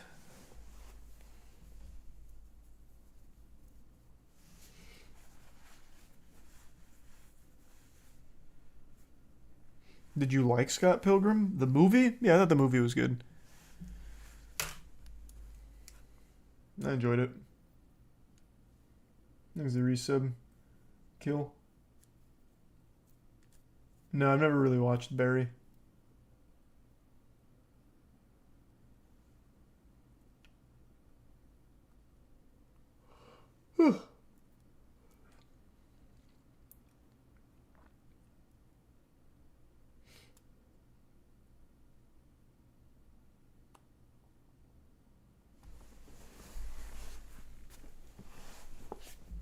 Have you been keeping up the One Piece TCG and how it's almost surpassing Yu-Gi-Oh! TCG with the amount of players? No, is the TCG actually, like, good? Like, is it fun, or is it mainly just collectible? I actually don't know how to play it or anything. I haven't seen too much. Is the One Piece card game actually good? I will say I really hate the generic TCG style that this is using. So many throwaway card games use that same fucking style. It's so boring. It's so lazy. Yu-Gi-Oh!, Pokemon, Magic have very unique styles that nothing else is even close to. Meanwhile, this is just copy and paste boilerplate standard for so many card games. I'm so tired of it. That immediately turns off my interest pretty quickly. I think the Digimon card game did something different though, so I think that one also has a new a unique identity. I think their cards are different. Let me double check though. Nope, it follows the same fucking format. It's so frustrating. All of them do the same thing.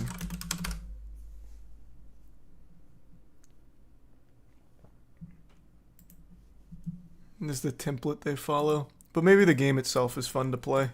The One Piece TCG is the hot new game on the market. The goal of the game is to run around to Thanks, events, Resub, collecting Kid as Sees many Ghost. promotional cards as possible to resell for big money.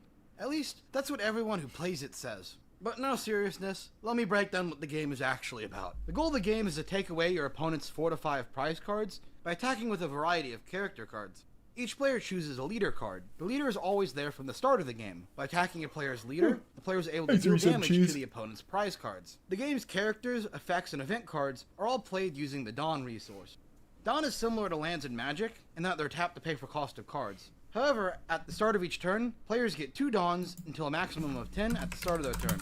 Unless they go first, then they get 1. What makes Dawn such a unique mechanic is that it can be equipped to characters in order to give them a power boost and trigger skills. The Dawn mechanic, combined with the fact that phases for attacking and playing cards occur at the same time, creates a very skillful game of reading your opponent and forcing out potential moves. That's how the current game is played on paper, but I have to be honest about how I feel about the game. It sounds in its alright. current form. It's just very okay. Outside of 1 or 2 weaker decks, there's not a lot of mechanical skill needed. The skill comes entirely from reading opponents. That would be fine. I mean, it seems like it's supposed to be casual. I mean, this seems like at its very core, it's supposed to be super fucking casual. Like, this is very clearly for One Piece fans. Not much else.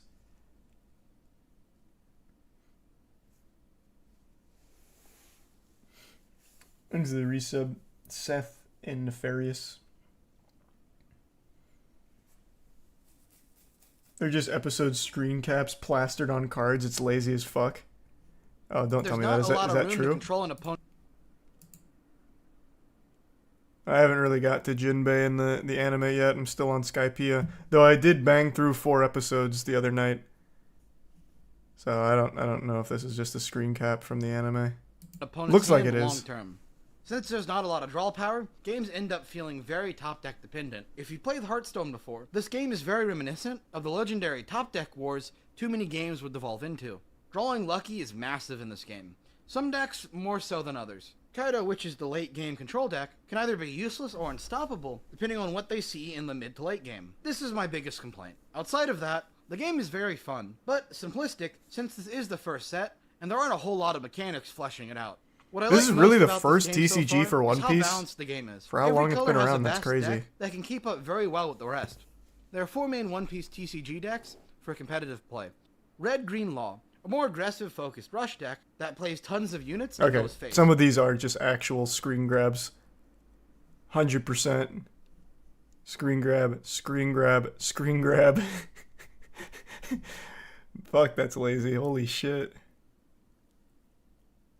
Yikes. Why? They couldn't even bother to do the bare minimum of just making art for all of them?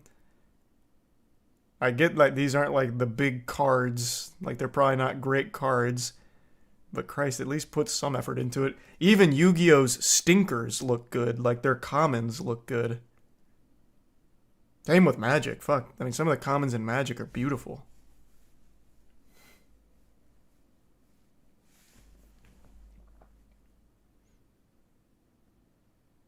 There is original art. No. I know some of these is like some of these are original art for the cards. I get that, but I don't understand. I mean, I understand because it's cutting cost. It's just extremely lazy to still have cards use screen caps from the episodes. Like, at least put a level of effort into it. Do art for each of them. Like, make art for each card. like Yu-Gi-Oh, Magic, any of the big ones. I think Pokemon also uses screen caps for some of their cards now. So maybe not Pokemon. I think they use that for some of their commons.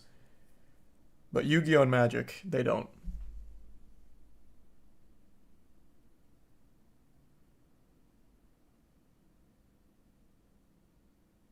Pokemon has never done that? Let me double check. I really thought I saw that recently. What's their newest set?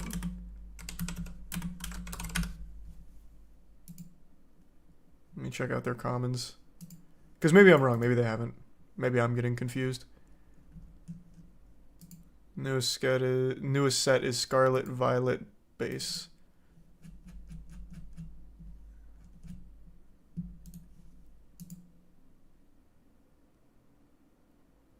Yeah. This looks like it's straight from the anime. Is it not? I mean, maybe it's not. I could just be wrong. Like, some of these just look like actual scenes from the anime for, like, who is this? Nemona trainer card?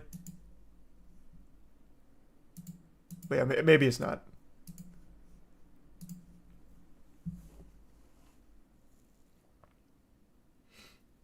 Scarlet Violet doesn't have an anime yet? Oh, okay, then it's definitely not. Thanks to resub. Hey, good to see you, Ambush. And thanks for the 10 gift subs, man. Thank you for that.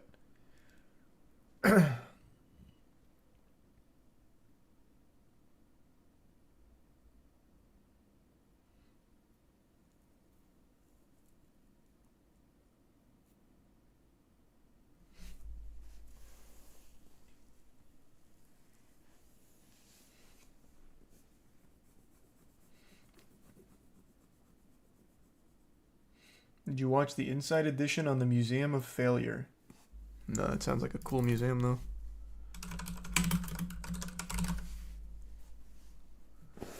Museum of Failure pays tribute to failed products. Heinz Easy Squirt Funky Purple. That was not a failure. I had that. It was amazing. That was when ketchup tried to get real crazy. It went extreme, so you'd get different colors of ketchup. I used to eat some crinkle cut fries with some Easy Squirt Funky Purple, and it was amazing. I think everyone had some of the Easy Squirt. This colored ketchup was big for a little while. Thanks for 5 gift subs, half. And the resub boss. Imagine failing so spectacularly. It's rather violent. Oh, the Hawaii chair. Hey, this one's a classic. Anyone remember the Hawaii chair? That's the one that they used to play the As Seen on TV commercials for pretty often, where it's like, are you tired of just sitting down and not being able to get a good workout in? Well, fucking spin your ass in a circle on the Hawaii chair. It's gonna give you a six-pack abs, tighten your glutes, give you quads that you've always dreamed of. The Hawaii chair is backed by medical science to be one of the finest exercise equipment, and you can use it while working at home or working at the office. That shit was awesome.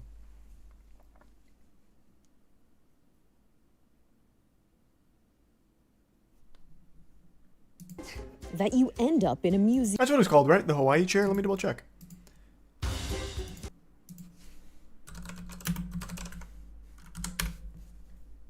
Hawaii chair, yeah, see? Take the work out of your workout. The Hawaii Damn, they got a jingle for it. You know, Tamara, the Hawaii chair wasn't designed just for home. I mean, after all, for some of us, at least 40 hours of our week is spent sitting behind a desk at the office. Ah, cringe! See what office workers think of the Hawaii chair? We sent Aaron Lee to work. Most ripped man in the world. Perfect USA, and today we've brought the Hawaii chair to a very busy work. This was huge. Let's get Are these really failed products? They aired this kind of shit all the time for the Hawaii chair. I assume this was another, like, shake weight. Like a financial success, but like a cultural failure. Interesting. Museum.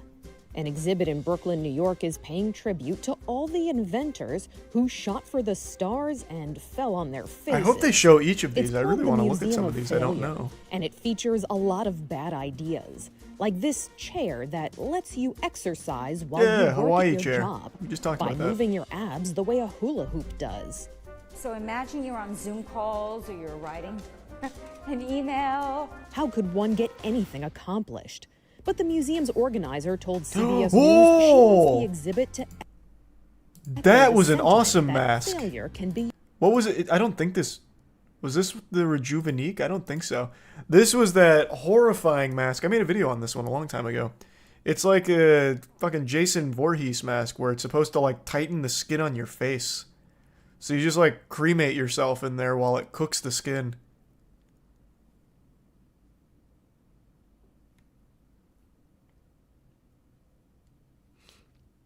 Oh, it is the Rejuvenique. I wasn't sure if that's what it was called. I don't know if I didn't know if that box went to that piece of equipment or not. I thought it had a very different name.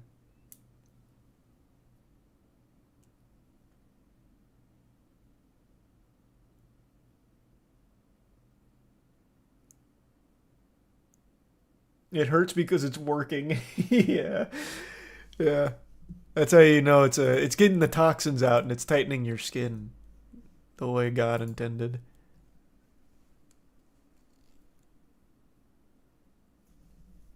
News, she wants the exhibit to echo the sentiment that failure can be your greatest teacher. It's not really about the products, it's about having that conversation about failure. What do we learn from failure? How does the fear of failure hold us back from innovating, trying new things? I don't know half of these. Can you take me on a tour? So while the new Coke, purple ketchup, and I am still super tired of this slander. There's no way that failed. Purple ketchup was fucking hype. I'm looking it up right now.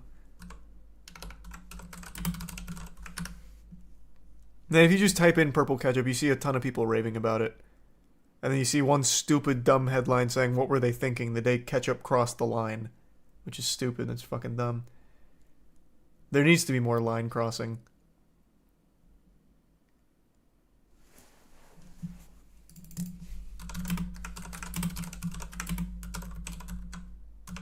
Let's see. Purple ketchup sold more than 10 million bottles of green ketchup, pushing up total sales by 5.4% and helping the Pittsburgh company boost its shares of American ketchup market up to 59% from 55%. So maybe green was the more popular one? Oh, it even says right here with the purple ketchup. Initially, the product was a huge success, and the brand's marketing director reported that the first 3 months they sold the same amount of purple ketchup. Oh, it just cut off. It's making me subscribe. Is there any other articles that pick this up?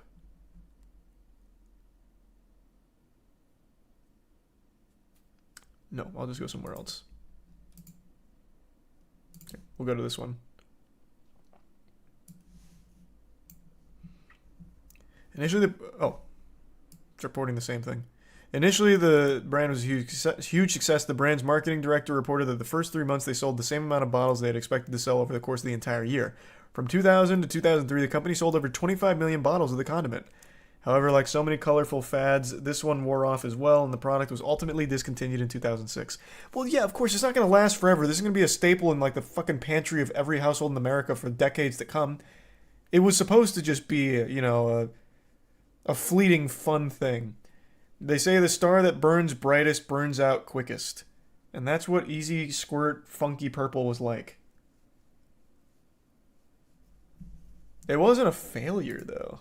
I really just don't believe that.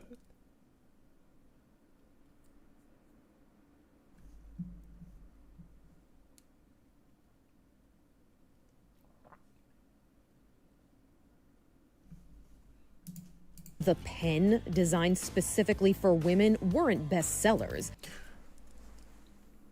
Didn't remember that, but this is something I talked to Tiana about. I don't remember if I mentioned this on stream. One time we needed tools because I don't remember what happened. I think my tools were all like old and fucked up. So Tiana ordered tools. They got here, and what she ordered was called Lady Tools. I shit you not. The brand is called Lady Tools, and I got offended for her. I was like, what the fuck do you mean, lady tools? We're talking hammers, drills. Like, why is it lady tools? It's just fucking tools in general. Why the fuck are we calling them lady tools? Like, I got upset. I was fucking mad. It's like so worthless. Like, what do you mean lady tools? Just fucking, it's a stupid gimmick. You're just selling normal tools, but then slapping lady on top of it. It hurts me. Like you're insulting me. Were they pink? No, they were purple. So I guess that's the lady part because it was a effeminate color. It was light purple. Which I think is even more offensive. Like, what the fuck? Just needed tools. There's no such thing as like a tool for a girl versus a guy. A hammer is a goddamn hammer. And a stove is a stove, that's what they say. And patties will be patties. In the wise words of SpongeBob.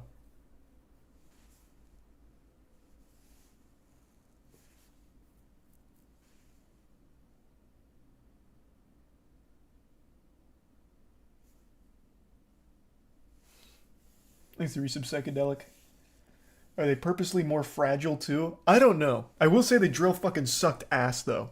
That drill couldn't do anything. It had about as much torque as me just sticking a pencil in something and turning it myself. That drill was shit. But its screwdriver and its hammers and the other accessories it came with were fine. But that drill could not work at all. Not even a little bit. Yeah, that's pretty insulting actually. Lady tools and they give it a drill that actually can't do shit. It's fucking worthless.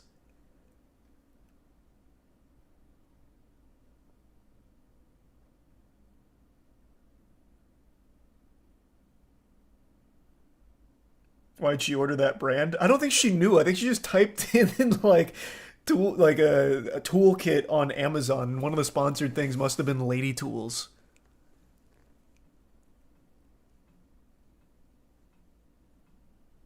Actually, you know what? Hold on. I think I know exactly where that toolkit is. And actually, hold on.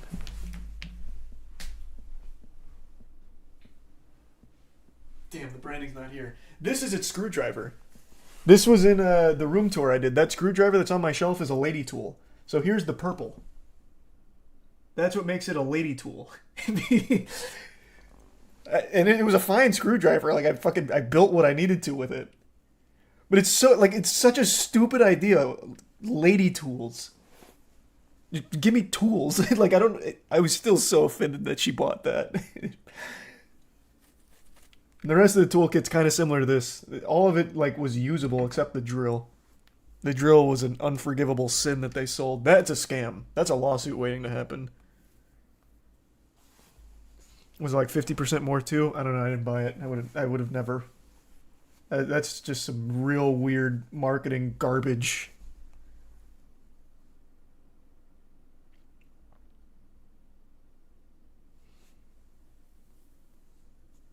What's the connection between purple and women? I don't know. I have no idea. Just like women's razors? I don't know too much about that. Maybe that's another scam that I'm not privy to. All I can tell you is those lady tools were fucking... That's so fucking stupid.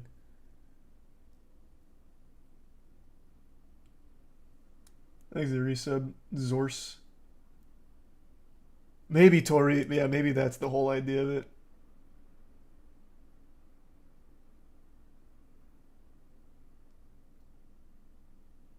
Do you think purple ketchup was actually for women and it had estrogen in it?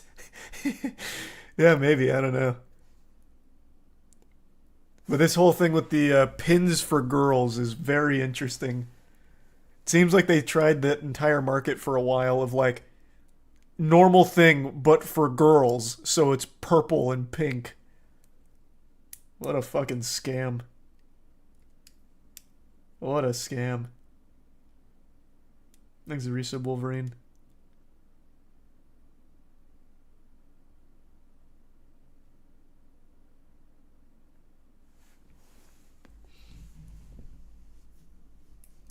They can still serve another purpose by encouraging others to embrace failure as part of... Fuck was that? It's just an ugly doll. What's the bad invention there?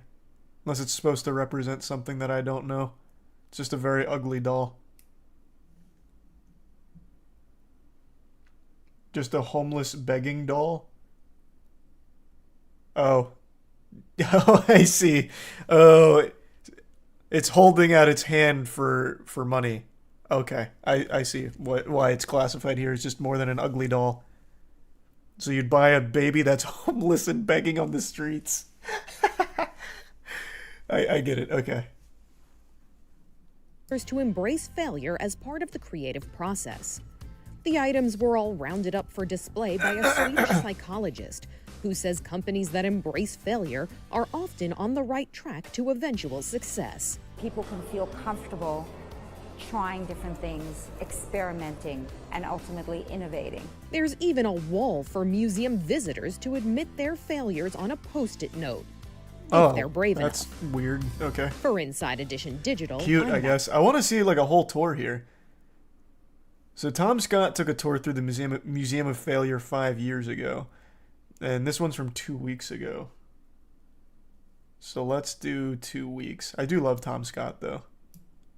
First, you don't succeed. People involved in them still me. I can write on the wall. That's the other thing. Okay. You can put your failure sort of like a infomercial. Ask Harley Davis. Smell. Want to smell it? We have some. Sure you do. What else we got here? I've got my Crystal Pepsi here. I love that. This is fantastic. This is a shocking face mask. It's called Rejuvenic. Yeah, They're kind of fixated on one thing. I want to see a tour of the whole thing. Sour cream and onion fat-free Pringles was bad. This failed. Sour cream and onion's a great flavor. What made this one so shit?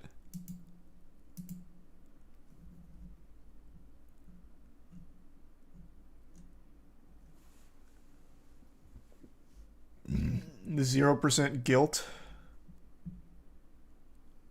I guess. What could go wrong there? Yeah, it wasn't flavor. the Pringles per se that was the problem. It was Olestra, the calorie-free fat substitute.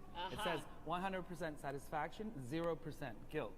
So you could eat as much as you wanted Eat to the of this entire can. without getting fat. Beautiful, right? Because Well, not because. The side effect was explosive diarrhea. I mean, Oh! as long as you're home for the evening, right? This was the So like sugar-free gummy bears, right? I think it's sugar-free gummy bears where Wubby literally shit himself on stream. I think it's sugar-free gummy bears that are like a turbo laxative, right?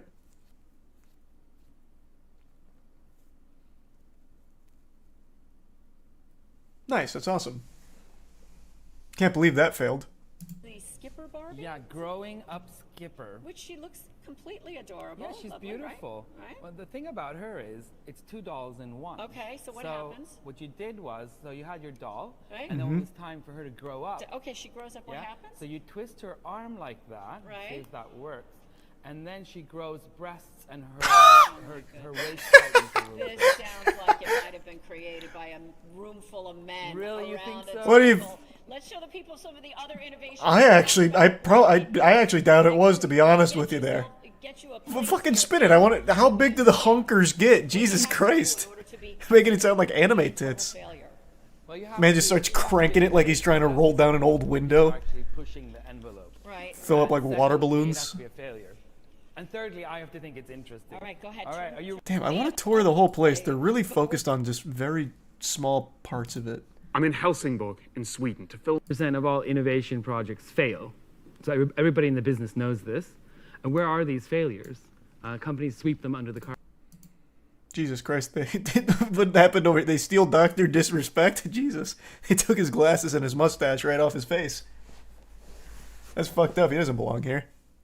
I actually just watched the fucking hype stream from him the other day. That might have even been earlier today. Time's moving real weird. Companies sweep them under the carpet and pretend they don't exist. The Museum of Failure takes these failed products, puts them on display so that everybody can learn from them. The criteria a product has to meet to be here is that it was an innovation and that it was a failure. And the failure is a deviation from expected and desired outcomes. I didn't know Apple even had a gaming No, console. this is their sort of hidden dark secret. The Apple Pip Pin. Has anyone ever heard of this?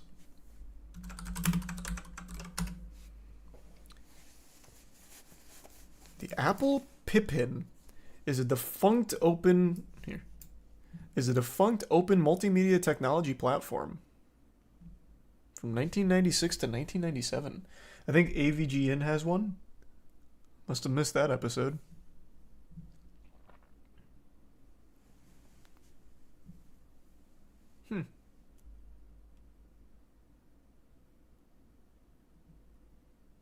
Bandai and Apple. So Bandai came to them with the idea of turning it into a gaming console? What games did it ever have?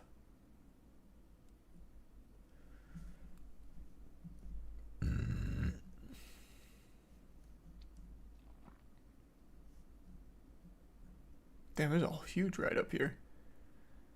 Commercially released games. Not a ton. Not a ton. They have Mr. Potato Head Saves Veggie Valley. Who could forget that one? Is that exclusive to the Pippin?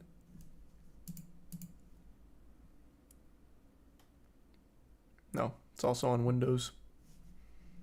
That's an interesting little bit of lore. Thanks to the resub acid. And the Prime Mareza. Secret. This one was supposed to measure the EEG of the dog's brain and then translate those mental states into human voice. Whoa. Of course, utter nonsense. It's completely impossible. I've gotten one legal... Well, threat try from it. New I want to York. hear it. We're in Sweden. You can't sue me. Kulturhotellet that runs this gallery space are generously allowing us to be here for 3-4 months. This space isn't permanent, but the museum is permanent in downtown Helsingborg. I'd say about a third of the stuff I've bought on Well, what's this eBay. one do? The other Explain third them, damn I've it. gotten sort of specialty forums. Some of them have been donated, which is great. Some That's cute. They have Windows 8 Pro up there. Nice. Fuck yeah. Nice. Thanks to the Prime Cinco. have been donated, which is great. Some of them just come by my office and say, hey, I want to give you this, you know? One of them was a Palm Pilot. I took it, but I can't put it on display because the Palm Pilot was a success. 2 of these items I've bought in dark alleys paying cash only. Can't tell you which ones they are. All of which leads to Wow, one fairly that was obvious weird, question. but all right, fuck yeah. What happens if the Museum of Failure fails? One serious concern that I do have. So what when is a going on product with this is one? Overhyped, and then when it's launched, it doesn't meet those expectations. Then there's a big risk of failure. So I'd be lying if I said I wasn't nervous that the Museum of Failure would flop. That was Google Glass? Oh, I must have missed it on the display. Did it come with a built-in mustache? Oh yeah, it does say Google Glass. On display at its own museum. So the Museum of Failure is like one of these perpetual sort of everlasting machines. It can never fail. Thank you very much to Samuel West and all the team at the Museum of Failure. Pull down the description for a link. This was 5 years ago and it's still going. He's not wrong, it hasn't failed yet. Thanks to resub Hylian, the gift sub Cinco. I do love that kind of shit. Thanks to Prime Francis. Did Google Glass fail? Yes. Triumphantly, from what I recall. It was a catastrophe.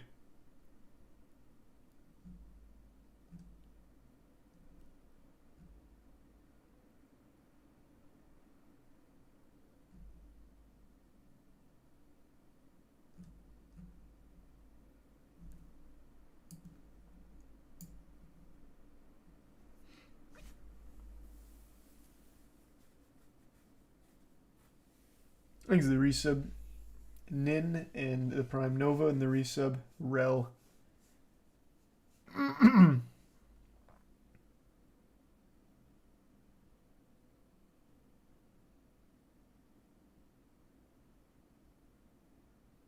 There's a website with a huge list of failed Google products. Oh, I know all about it. Yeah. Google has an unreal amount of failed projects.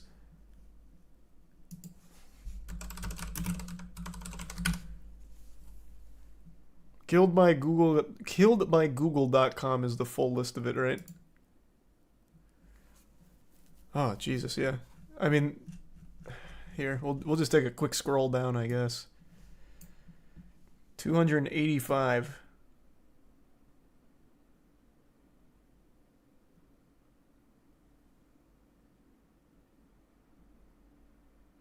Yep, Stadia is the newest one to add to the list. Rest in peace, Stadia.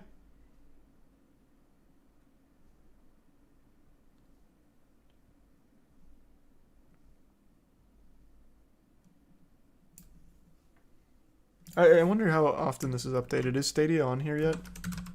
Yep, Google Stadia.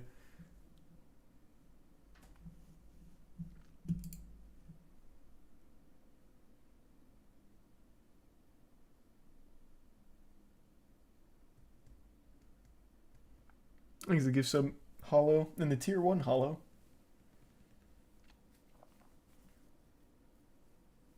YouTube Originals. Oh yeah, YouTube Originals. Totally forgot about that.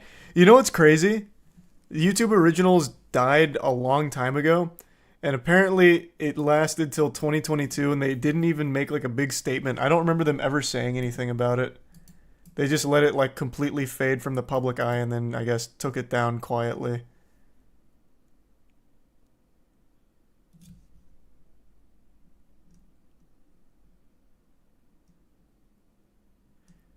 And it looks like the most recent one coming up here, September 2023. Getting KO'd in 6 months, Google Optimize was a web analytics and testing tool that allowed users to run experiment aimed at increasing visitor conversion rates and overall satisfaction. It will be over 11 years old. So that one just aged out. This one wasn't unsuccessful, it seems, if it lasted 11 years. In fact, a lot of these lasted a long time, like these smaller ones. But YouTube Originals was dead for a while, but still made it 6 years. Google Stadia was dead on arrival, and still it made it 3 years. I actually totally forgot they killed Google Hangouts. What is YouTube Go?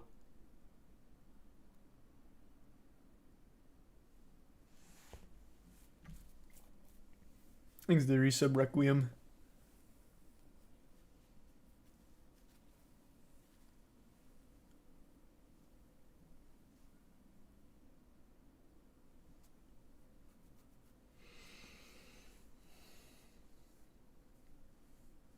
YouTube Heroes, anyone? Oh, fuck, is that on here? That actually might not be on here because it's a spin-off of YouTube as like something in YouTube.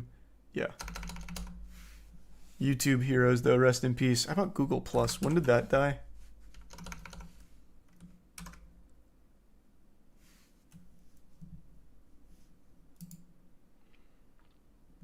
(2019). I thought it died a lot sooner than that. That's kind of the, I guess, a repeated pattern throughout a lot of their products. It looks like they make it longer than you expect because they've been dead for so long.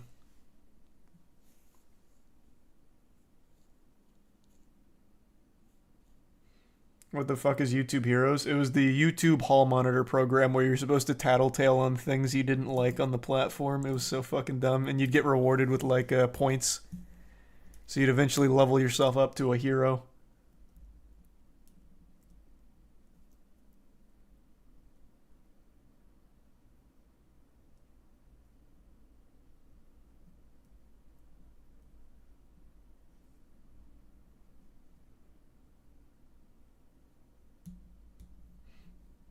Any bully hunters in chat? That should be in the Museum of Failure. That one is an iconic failure. Fucking bully hunters.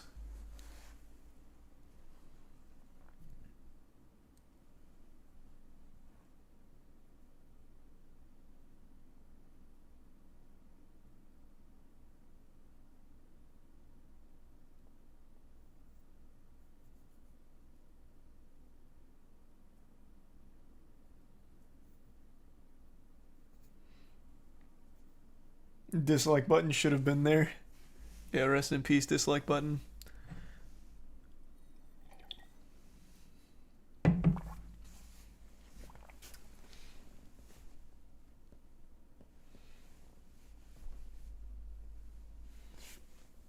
Who tried to revive the bully hunters and win? I saw like a joke made about the bully hunters coming back, but I'm pretty sure it was just supposed to be a skit. I don't think anyone's actually tried to bring it back.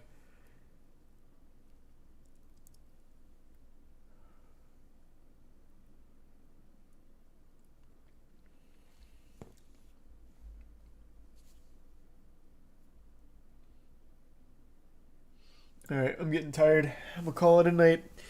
Alright, everyone, thanks for tuning in. New subs, welcome aboard. Sub means a lot. Thanks for subbing. Enjoy the emotes. I will see you all tomorrow. Sleep well, everybody. See you tomorrow, and thanks again. Thanks to Resub Donkey.